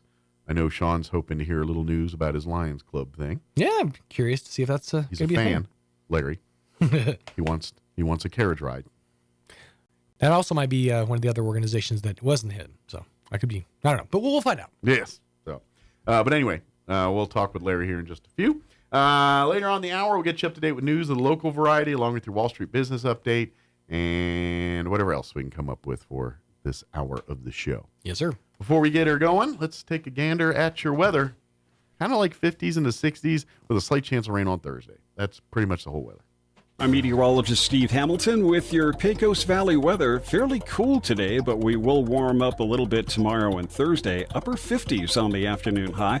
We'll get some sunshine. We have high pressure overhead for now. Maybe a few clouds coming through for the overnight hours. We'll drop into the mid-30s. And then starting off Wednesday with some clouds, but sunshine comes back in the afternoon and we'll hit the low 60s. We do have a slim chance of a shower Thursday. That's your latest forecast. I'm meteorologist Steve Hamilton. Thank you, Steve. Currently 38 degrees here in Roswell. Humidity is at 52%. Winds currently out of the north at 5 miles per hour. Sunny today, highs near 60. 59 officially today. Winds will be out of the north, 5 to 10 miles per hour. For tonight, partly cloudy skies. Expect an overnight low of 34 degrees. South winds 5 to 10 miles per hour. Wednesday, a little warmer, mid-60s tomorrow. Sunny, 64 for a high. Winds will be out of the north, 5 to 10 miles per hour. Tomorrow night, partly cloudy with an overnight low of 37 degrees. Southwest winds 5 to 10 miles per hour. Thursday, they've thrown in a slight chance of rain, 20% chance at some rain showers on Thursday. Partly cloudy. Otherwise, highs back in the upper 50s, 58 with southwest winds 5 to 10 miles per hour. And then Friday, Saturday, and Sunday, all looking like they're going to be identical. Mostly sunny and 58 Friday, mostly sunny 58 Saturday, and mostly sunny 58 on Sunday. So not too bad for, it is November pushing December now. I mean, 50s and 60s, it's pretty good. We'll take that. All right, it is 9:17. We're going to take a 3-minute break, and then Larry Martin will join us on the other side talking Lions and also Literacy Council. Don't go away. Hey, this is Jennifer from Trustmark Roofing. Every storm chaser's worst nightmare. You know storm chasers, those out-of-town roofers that descend on neighborhoods after big storms. They come in, do a crummy job, then poof, they're gone forever. Well, a few years ago, our area had a hailstorm, and right on cue, storm chasers showed up. I was driving home from work one evening and saw one talking to an elderly lady on her porch. I said, "Not today, buddy." I did a U-turn, pulled in the driveway, and walked right up to them. I warned the woman who they were talking to, and I chased away the storm chaser. The woman's daughter called me later and said a storm chaser ripped them off a few years ago. She thanked me for stopping this one and chose Trustmark for her roof. Trustmark Roofing. Every storm chaser's nightmare. Every homeowner's champion. Call today for your 20% off coupon for our spring and roof gutter maintenance service. 575-755-ROOF. Or visit TrustmarkRoofPros.com. Trustmark Roofing, we put people first. Innovation, service, integrity, and knowledge. J.S. Ward & Son Insurance Agency. Auto and home, life and health, personal and commercial. Bonds too, since 1925. We have the coverage for you. Innovation, service, integrity, and knowledge. J.S. Ward & Son Insurance Agency. Coming to the Ocotillo Performing Arts Center in Artesia, Friday, December 1st. Don't miss Sons of the Pioneers. Riders in the sky. Friday, December 1st, 7 p.m. at the Ocotillo in Artesia. Tickets and more info at artesiaartscouncil.com. Cool water, clear water. Sons of the Pioneers, Friday, December 1st at the Ocotillo in Artesia. Ad paid for by Artesia Lodgers Tax. Have you noticed the days are getting shorter? This is Jim Gill from Roswell Seed Company. I know it's kind of hard to tell, but we're on the downhill side of the year, so every day is a couple of minutes shorter than the one before, even though your plants need plenty of food and water to keep them healthy. Like those globe willows that are turning yellow. A good dose of the right fertilizer will make them bright green again. No matter what the problems you're having, we probably have a cure at Roswell Seed Company. But come see us soon, because winter's coming, you know. On December 16th at 10 a.m., American Legion Post 61 in Roswell will be honoring our fallen veterans at Memory Lawn Memorial Cemetery for National Wreaths Across America Day. We invite you to join us in placement of the wreaths on the graves of our fallen heroes on that day. We also need your support by sponsoring a wreath that will be placed on a grave right here in Roswell. You can sponsor a wreath for as little as $17. To sponsor a wreath, volunteer, and to learn more about the great work of the Wreaths Across America organization, please visit roswelllegion.org today. Here's a Mornings with Mike Winters fun fact. The ball on top of a flagpole is called a truck. Mess with your friends today by pointing at a flagpole and say, "Hey, check out the truck on top of that flagpole." Here's Mike Winters. And good morning. It is 20 minutes after 9 o'clock, and joining us in studio this morning, wearing two hats, his Midday Lions hat and his Roswell Literacy Council hat. Larry Martin back with us. Good morning, Larry. Good to be here. Good to have you back. And always, of course, for folks not familiar, like you said, we with the Literacy Council, it's a great organization that it's the name's in the title. They help people become literate. They do a lot of different things, helping adults with becoming literate, reading, earning your high school equivalency, or English as a second language. If Spanish is your first language, they help folks to be proficient in English. Not to mention they help youth as well too. It's really anybody that needs help with education and getting more literate. And it's all free of charge. They free, do it all free of charge. Yeah. And so that's the I would say one of the big tentpole things that most people would know the Literacy Council for is they do their annual Knowledge Bowl every year as one of their main fundraising events. And we have a lot of fun with that on a weekend. And you come out and answer trivia, and you either find out you're smarter than you thought or dumber than you thought, and have a lot of fun there. But really, they work year-round, connecting people and helping them. So they're always looking for volunteers to be a part of it. And if you need help, there are a resource. So. And you can volunteer for things. What we really need as the Literacy Council is tutors. If you're an ex-teacher, that's the perfect thing. Retired teachers looking for a little opportunity to do something here.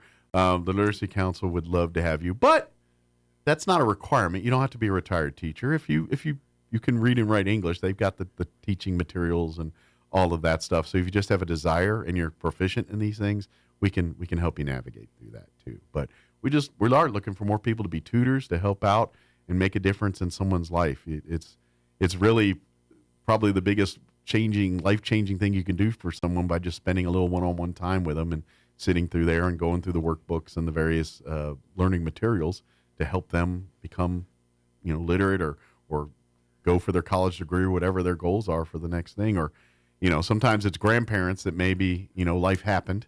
And you read at a lower level because maybe you're a farmer, rancher, and, education, back in the day, ranch hands and things. And as you get older, you just didn't get a chance to get your education all up to snuff. And so, but now you have grandkids and you're trying to get them to read better and become proficient. And you're like, well, I need to get up on that myself. Well, reach out to Literacy Council.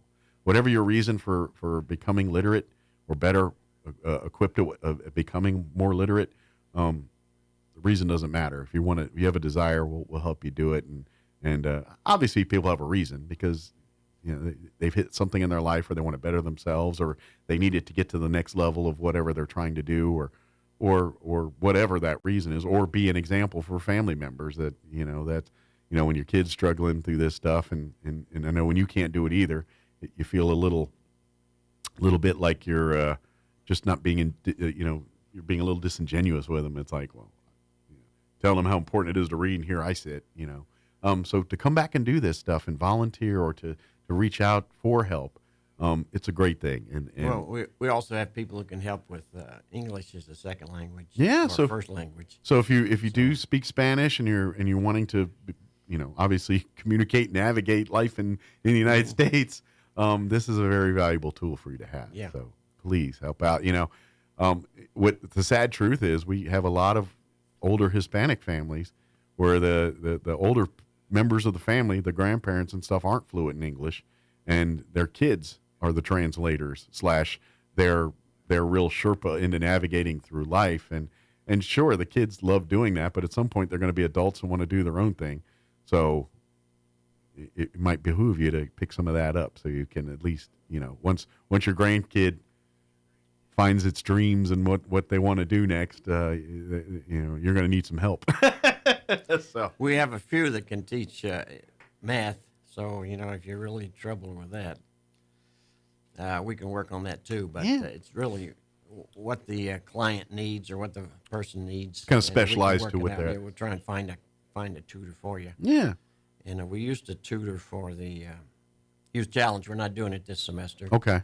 So we'll probably start next semester. All right, but in years past, you go in there and probably back in there here as they're gearing up for their new season sessions and things. There are Youth Challenge, as I mentioned, I don't want to give them too big a plug, but that's the greatest bit of money the state spends is to get those kids up and running. They do a wonderful job of getting these kids, from all walks of life and kind of preparing them for being adults and functional adults and things like that. Yeah. So they do great work there. So another great organization if you need help there too. But right now, looking for tutors, looking for volunteers. So if you're kind of one of those folks that you're looking to be involved, or saying, you know what, I maybe New Year's resolutions around the corner here, you're saying I want to be more active or give back, Roswell Literacy Council has quite a few ways you can do that.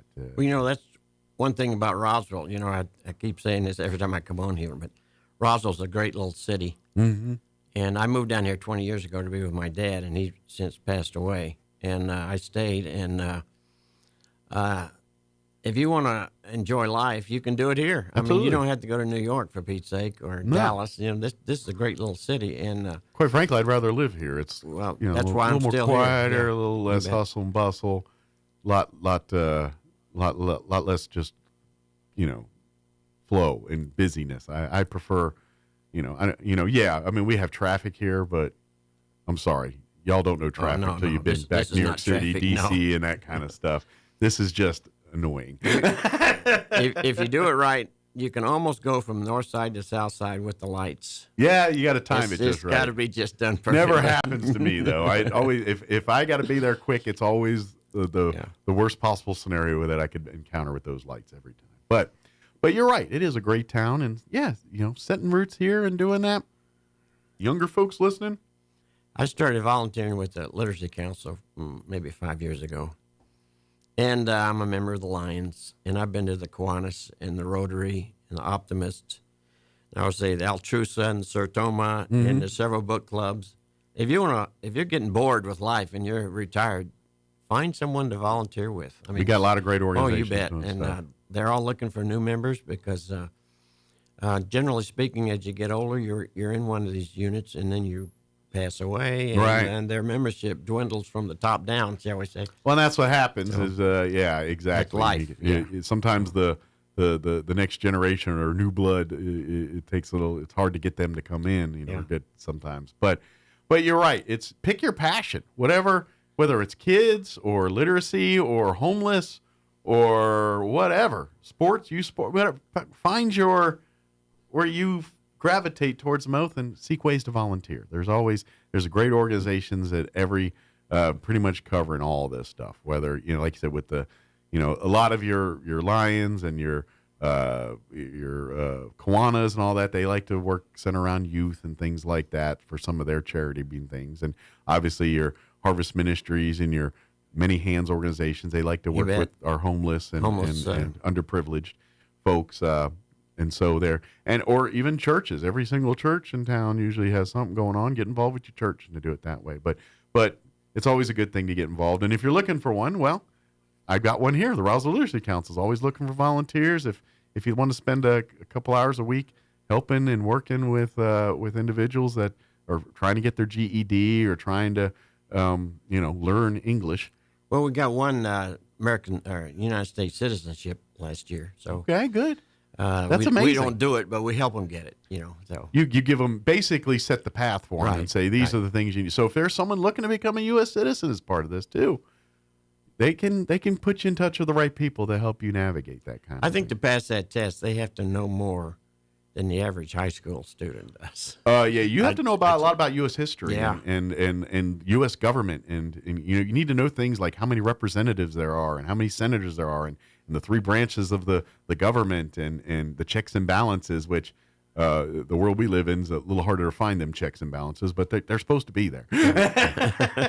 And the Constitution and how it works and the amendments and the Bill of Rights and what are the Bill of Rights versus what are amendments. And, these are the things that to become a U.S. citizen, you have to know. So some of you folks that were just put on earth here, you should pay more attention in school because you're very fortunate to have these things. And other people see it, and you have to see the struggle they have to go through to get what you have just because you were born here. So Don't take that lightly. That's right. Don't take that lightly. Never take that. I want to put in a plug for the Roswell Midday Lions, which I'm president. Yeah, that's his other hat here. Kind of like default. You know, another great service organization here in our community, and of course Lions. They kind of work a lot around youth-centered activities as well too. Well, we're a small club here, but internationally, we're the largest service club in the world, all over. We had our convention in Hong Kong a few years ago, for instance. I think the last one was in Canada. Nice. So we get around, and of course, we're pretty small here. Our main idea is to help kids get glasses. Yeah, that's kind of the Lions Universal tent pole charitable thing around they the get world. involved with. Yeah. And we'll take donated old glasses. I have several boxes all over town, mostly at the eye doctors.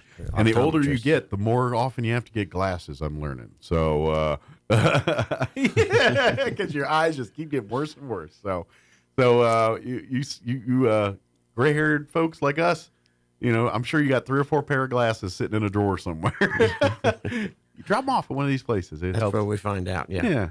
We're also, the Lions Club is supporting a carriage ride, which we do every year. This is kind of your big fundraising event. And Christmas holidays, we all love to, part of the magic of Christmas is, the carriage ride.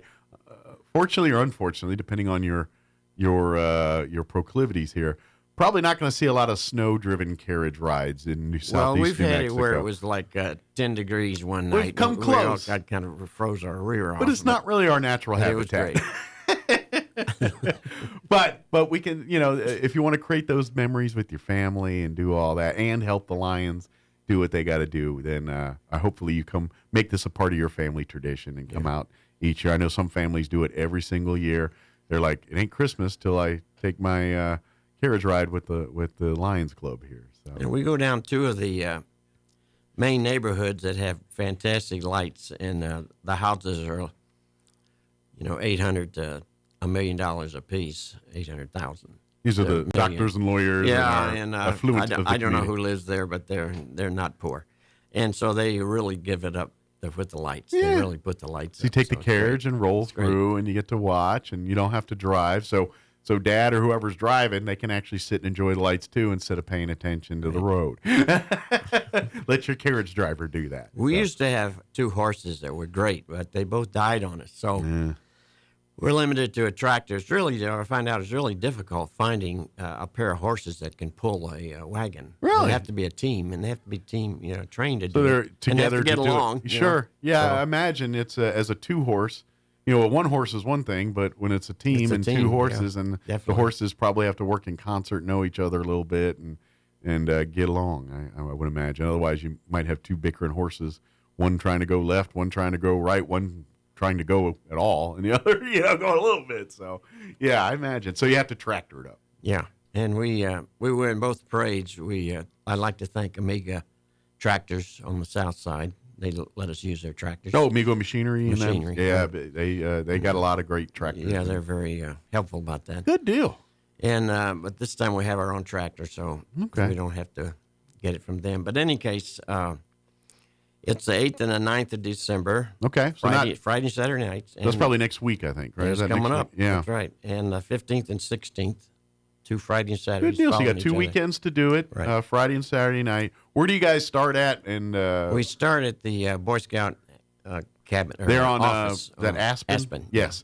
If you don't know, if you go down Country Club, and if you see the Jehovah's Witness, I believe it's Jehovah's Witness Church. Mormons. It's Mormon Church. I'm sorry. It's a Mormon church right there in the corner. That road right next to it is Aspen. If you turn down that road, go about, I don't know, a quarter mile, you'll see the Boy Scout headquarters. On the road, it's only a couple of blocks, but it's well lit. You can't miss it. There's no lights down there but us. So. Yeah, it'll be there on your right as you're coming down there. And then so meet there, and then they'll get on the carriage from there and then go through the pecan orchard area where some of those big houses are and get to see all the beautiful lights. Hot chocolate, and there's a warm fire. Good deal. And chairs if you want to sit around. So hopefully it's going to be a little cool because you don't want it being 80 degrees. We don't need any chocolate. snow either. Yeah, so maybe a nice 40, 50 degree night. That would be perfect. Good for hot chocolate, but not where everyone's all freezing in the carriage here. So, it's a good family out. I always look for Sunday school classes or clubs or groups of people who are together. We can put 15 on a wagon. Okay, so if you got an organization want to go as a group, yeah, here. it's as good as a group. You just need to get on the webpage and, which I guess I ought to mention it. It's Roswell Midday, which is MIDDAY. That's our club. Okay. RoswellMiddayLions.org, not .com, .org.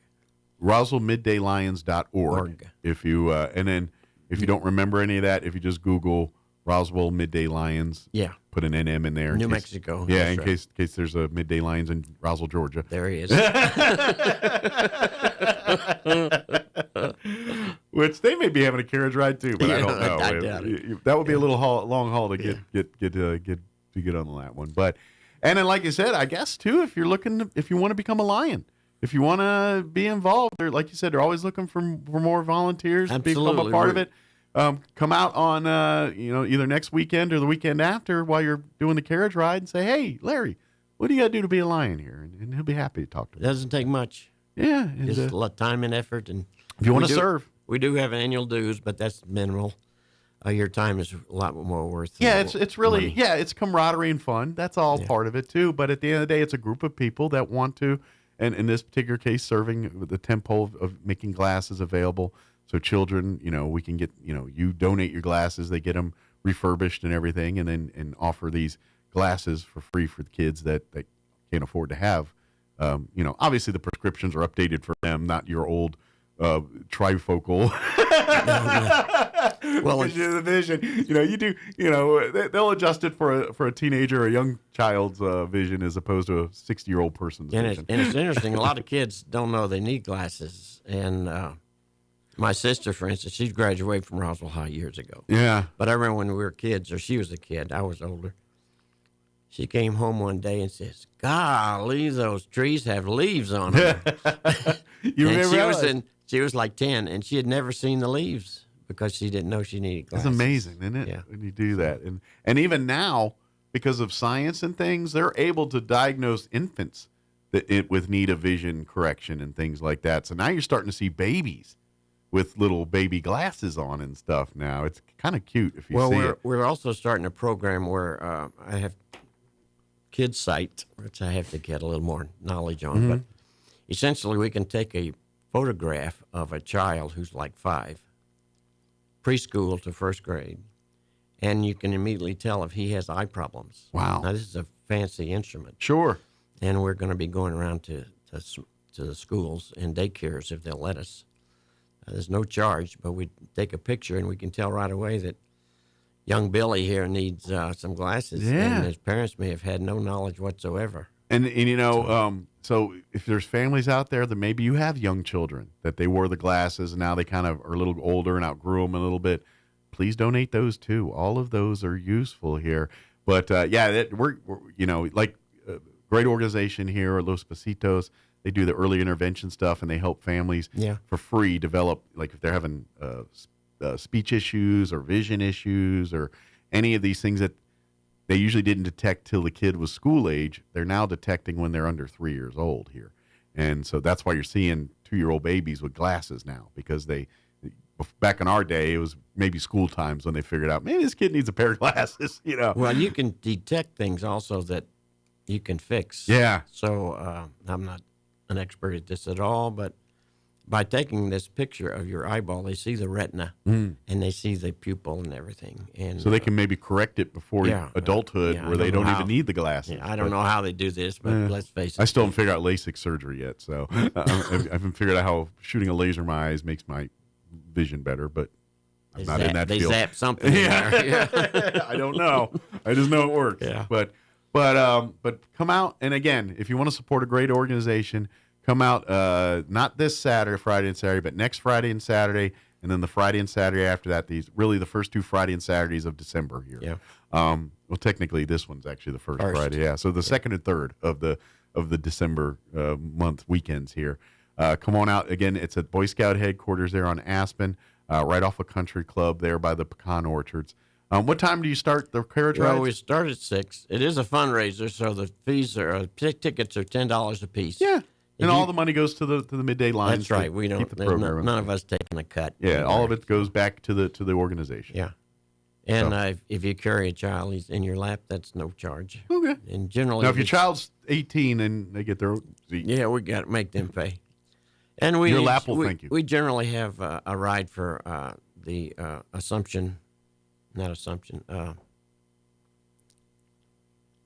Anyway, One of Boys the Club. Catholic churches? Or The Catholic, we All offer Saints, tickets or? free to the boys clubs. Oh, good deal.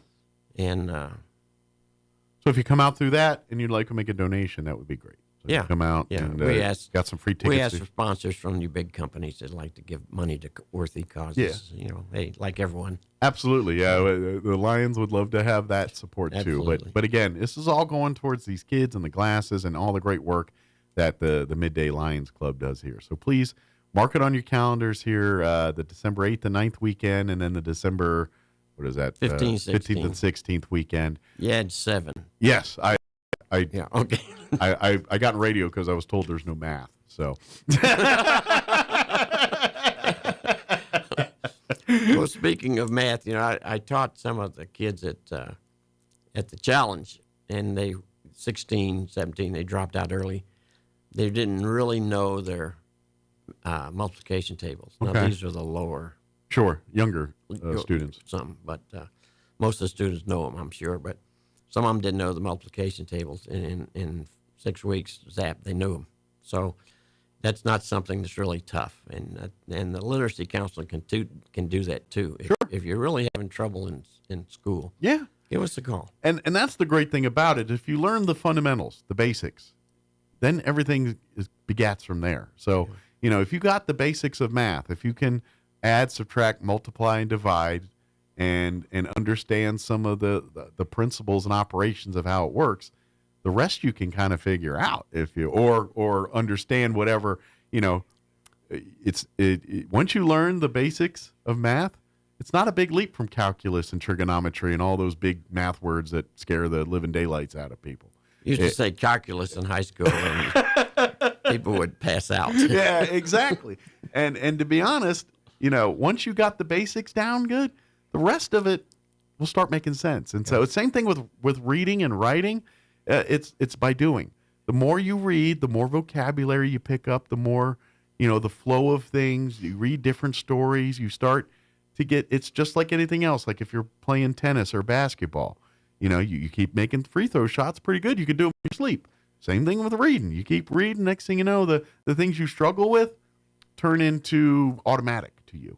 And that's it's not that hard. It's not that complicated. It's just the matter of rolling up your sleeves and sitting down and deciding to make it a priority. And well, they're also finding out that how the brain works, and certain things you do reinforces the brain, and other things don't. So if you do something once, your brain looks at it and says, "Yeah, great, okay, see you next week." Right. And you start doing it 2 times, 3 times, 4 times. Your brain's like, this might be Your brain important. is under your control. Then you control it then. But the brain will do what it wants. Sure. Unless you work with it. Absolutely. So please, 2 things.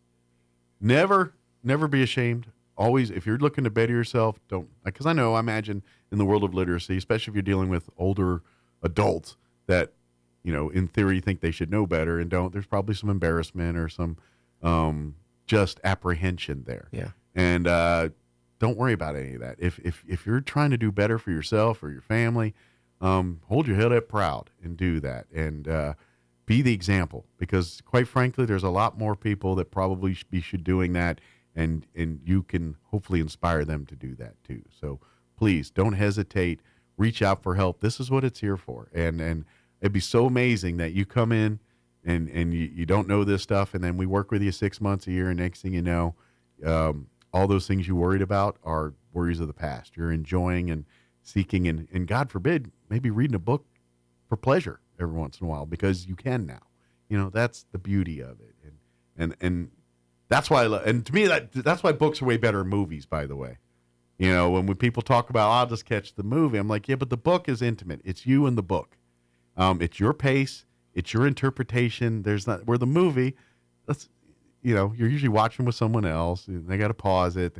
They cut out details, and they're steering you in a direction. And books do too, but at the same time, it also leaves you open to your own. Well, maybe from this angle, and books evoke that thought and then emotion. I saw something the other day where all of your great leaders were big readers. Mm-hmm. And you're looking at George Washington and Franklin, those guys, they read a bunch. Sure. They didn't just sit down and read the paper. Well, and look at your leaders. You know, I don't care if you're Democrat or Republican. You look at your presidents or your senators and Congress. You always talk about books they read or quoting from, you know, something. That's where people learn is through books. You know, yeah, we have a more, I guess you say, more modern ways to access information, but something about doing it through the book. The quiet time, you, the book, and no one else. That's it.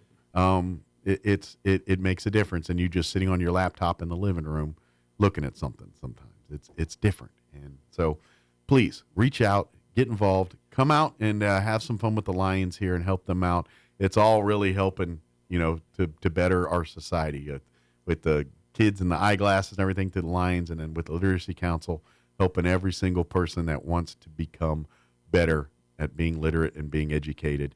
They're there to, and again, all of it is free of charge. They don't charge you one dime when you walk into the Literacy Council and say, I want to learn how to read, or I want to get my GED, or I can't speak English properly. I Spanish, all I know, I need to get proficient in English. They don't charge anybody. They don't charge a dime. It's all volunteers. Right. It's all stuff. So if you are in need of help, income's not a problem. Time, you can make time. They work around schedules. I know your volunteers will work after school, after work, you know, before whatever works in people's schedules and everything. They do that kind of stuff. So there's no hurdles other than you making up the mind to walk through the door and say, I want to do something about this. That's the only thing we're missing. Well, while we're on the Literacy Council, we have the Knowledge Bowl, which will probably be in April again this year.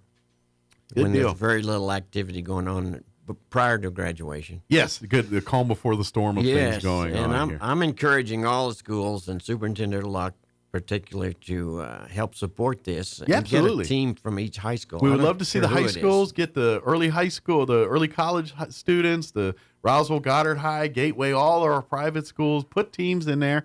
We have our adults. I know our American Legions and some of our other organizations around town like to put their teams in, which are awesome. Love them. Come on down. But we would like maybe a representation of some of our younger legs and fresher brains. The Altrusa won 2 years in a row a couple of years ago, but yeah. they didn't win last year or this year.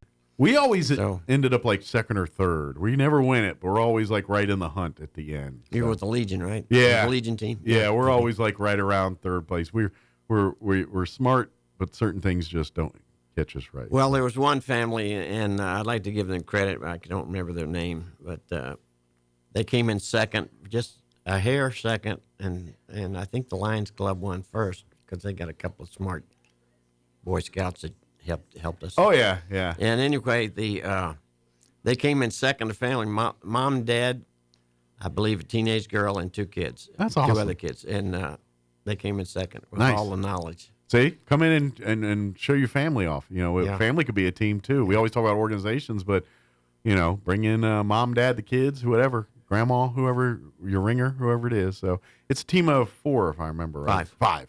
That's what it is. So, but now's the time to start putting It can be a teams team together. of 1 if you're smart enough. Sure, I but mean, max let's is face 5. it. Yeah. But but I don't recommend 1 because again, it covers anything from geography to pop culture to history to music. So you kind of like try to fill your seats with experts. Like maybe you have a music person or a history person or a sports person or a geography person, whatever it is. You kind of want to have your experts, and then you figure between the 5 of you, you kind of covered all your bases, hopefully. And sometimes it works out that way, sometimes it doesn't. Yeah. Well, that'll be in April, so start thinking now. Now get your teams together. And, we'll be back here in February, March promoting that. Yeah, a little promoting heavier that and all again. But It's the way. It's a lot of fun. It's a lot of bragging rights. They put on a good food spread, so if you leave hungry, it's your own fault. Yeah. There's usually a ton of chips and cookies and drinks and things like that. So it's just a fun Sunday afternoon of trivia and having fun, and at the end of the day, raising money for the Literacy Council and continuing the great work that they do. So good deal. If you have any questions about anything we talked about, of course, Roswell Literacy Council does have a Facebook page. You can always shoot a message there. So do the Midday Roswell Midday Lions. That's how it's .org. RoswellMiddayLions.org is the website. Yeah. you can go there, get your advance tickets for these next 2 weekends. You will need Carriage reservations because they'll fill up, and you can't put someone on there who just walked up. And if you want an earlier time slot, those probably fill up a little faster than the later ones. So you probably want to get on this week and reserve those, because if you wait till like a day or two before the event, your time slots might already be filled up. So if you have a real narrow window when you're available, the earlier you RSVP, the better for you to have your selection and everything you need there. But if you do forget and just come on out, they will work really hard to try to get you in there. So, but we appreciate you visiting nonetheless. So even if we can't get you on a thing, maybe Larry will put you on his back and run you up and down the street. No. Good deal. Larry, is there anything we missed? Anything we wanted to share that we just... Oh, I always want to put in a plug for, I'm with the Civil Air Patrol, being ex-military. Yeah. And I noticed they've got some ads lately. They're doing some recruiting, I'm hearing. That's basically for someone who's ex-military pilot or has associated with airplanes. Mm-hmm. But they're also plugging students. So if you want to form a student unit in either high school or NIMI. Okay. We do it with NIMI every once in a while, but they leave after we get them going, then they leave. Sure, they go on to their homes or wherever they were and off to the next thing. But for adults, it's we meet at the Trinity United Methodist Church on South Union. Nice. Big church. Do you guys get to fly every once in a while? We used to have a plane, but then the state took it away. They allocate it depending on how many members you have and how many pilots. Oh, okay. So you got to up your numbers first, and then they'll give you your plane back. More or less. So, if you want to get involved, please reach out. And if, like you said, if there's any former military that maybe were flyers or fly adjacent. So when you say fly, like crew chiefs and things like that worked on the airplanes? Well, just or people more who are interested in aviation. Gotcha. And we tie in with the museum out at the base. Okay. Walker. So the ones that have the pilot license stuff, we might get you some stick time when this plane comes back. Yeah, we have a small simulator. Do you guys work with Walker Aviation folks? Just a little, but I understand they have a simulator They out do, there too. and so I'm thinking maybe that might be good people to partner up with. If you're really interested in aviation, go out and check it out. Love it. Come Yeah, on. I had some friends. I have a friend that was big time Civil Air Patrol and been doing it from his youth all the way to adults. He lives in North Carolina now, but yeah, he was big time active in Civil Air Patrol. Like I want to say he started in high school, and then he still does it to this day, I think. So yeah, it's a lot of fun. I've seen a lot of it. I've never done it myself, but I've seen a lot of people and what they do, and who knows, especially young folks that have desires to be pilots. Get in Talk there. to some of us old guys. Rub elbows with those folks. That's the way you learn. Yeah. Get some seat time in some of these simulators, and next thing you know, you've already partway towards working for your pilot's license. Right. And all you did was have fun with Civil Air Patrol. Well, I have a nephew who wasn't in the military. He learned to fly, and he flew from Mesa out of Roswell here for a while. Okay. And he ended up with the Delta. Nice. Making big bucks. I'm about to say. Never in the military. And I hate to tell you, but we all see what's going on in the airline industry. They are severely lacking in career, in qualified people in all aspects of the airline industry, from pilots to air traffic controllers to mechanics.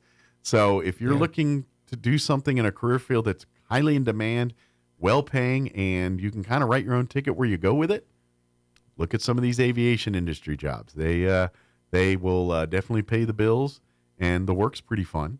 And there'll probably be airplanes around for a while. And you'll get to hang out in airplanes all the time, which is pretty cool. Yeah. So, so reach out to Civil Air Patrol. This might be your chance to open up your whole world to you and explore a whole new area you didn't even realize this is something you're into. Yeah. Yeah. Good deal. Put it this way. If you have any questions, ask Larry when you're out at the carriage rides here. He'll be happy to point them out to you. You bet. Good deal. Did we get it all? I think so. Well, thank you very much. We'll see you here, and we'll get you in, obviously, here a bunch in the start of the year as we get closer to the Knowledge Bowl and all that. But please, come on out and have some fun, ride the carriage, have some Cowco, and help the Lions Club here keep doing the great work they do in our community. So, good deal. Well, thank you, sir, and we'll see you next time. Good enough. All right. Thank you, Mike. It is 9:55. I need to play some commercials before we go, or I get in trouble. So let's do this. Let's get you in your Wall Street business update, quick break, and then we'll wrap up the show. You're listening to Mornings with Mike Winters. With the Wall Street Business Report, I'm Rich Thomason. Wall Street opened little change this morning ahead of an inflation report and a survey on how American consumers feel about the economy. The Conference Board is issuing its latest update on consumer confidence, which has declined for 3 months in a row. On Thursday, the government releases its October data on the Federal Reserve's preferred measure of inflation. Also on Thursday, OPEC and its ally Russia will meet to talk about oil production. The cartel has maintained tight supplies, although prices have been falling over the past month. Up again in September, the Case-Shiller 20 City Home Price Index has risen almost 4% over the past year. German Chancellor Scholz is vowing that his government will work as fast as possible to solve a budget crisis that has been plaguing the largest economy of Europe, fueled at least in part by Russia cutting off supplies of cheap natural gas. For the Wall Street Business Report, I'm Rich Thomason. At Artesia General Hospital, our emergency department experts care for more than 10,000 people each year. Our emergency department is open 24 hours a day and there's always a doctor on duty. We specialize in advanced adult and pediatric life support and trauma services, making sure you have access to quality care when every second counts. From unexpected illness to serious injuries, you can trust our team to provide exceptional emergency care in any situation. Learn more at artesiageneral.com/emergency. Roswell Honda has knocked the stuffing out of the prices. Like a new 2024 Honda Civic Sedan for 3.9% for 48 months. A new Honda CR-V Sport Hybrid, leased now for just $369 a month. 2024 Honda Ridgeline 0.9% for 36 months. Or a new 2024 Honda Accord, now 2.9% for 48 months. Plus, no payments for 90 days, and super low monthly payments make this truly a November to remember. So don't be a turkey. Trot on down to the November to Remember sales event, on now at Roswell Honda, 2177 West 2nd. Here's a Mornings with Mike Winters fun fact. Slugs have 4 noses, but no fingers to pick them. Here's Mike Winters. And good morning. It is closing in on 9:57. We're about ready to wrap up today's show. If you missed any part of it, I invite you to go back and check it out at your leisure. Just log on to ksvptv.com. If you click on the Mornings with Mike Winters channel, you'll find our full shows there. And then here in just a little bit, Roy will go in and separate the interviews from the main meat of the show, so you can either watch the whole show or just fast forward to whatever interview that you want to check out. We had Sherry Calloway join us from the Salvation Army in the 7 o'clock hour, and had a great conversation with her talking about, of course, the bell ringers are out. They're looking for more volunteers, by the way, and they want to invite you out to their December pancake breakfast, December the 9th. So go out and ride carriages in the evening and go have pancakes and omelets. And you're going to want to do it because they're only charging $7 for adults, and it's all-you-can-eat pancakes and omelet bar. Where are you going to get an all-you-can-eat breakfast for $7 that has omelets and pancakes? Oh, and by the way, every dime you donate goes back to the Salvation Army. So and they do this on the second Saturday of every month. So mark your calendar, second Saturday, breakfast at Salvation Army. They're located on 612 West College, if you're not familiar.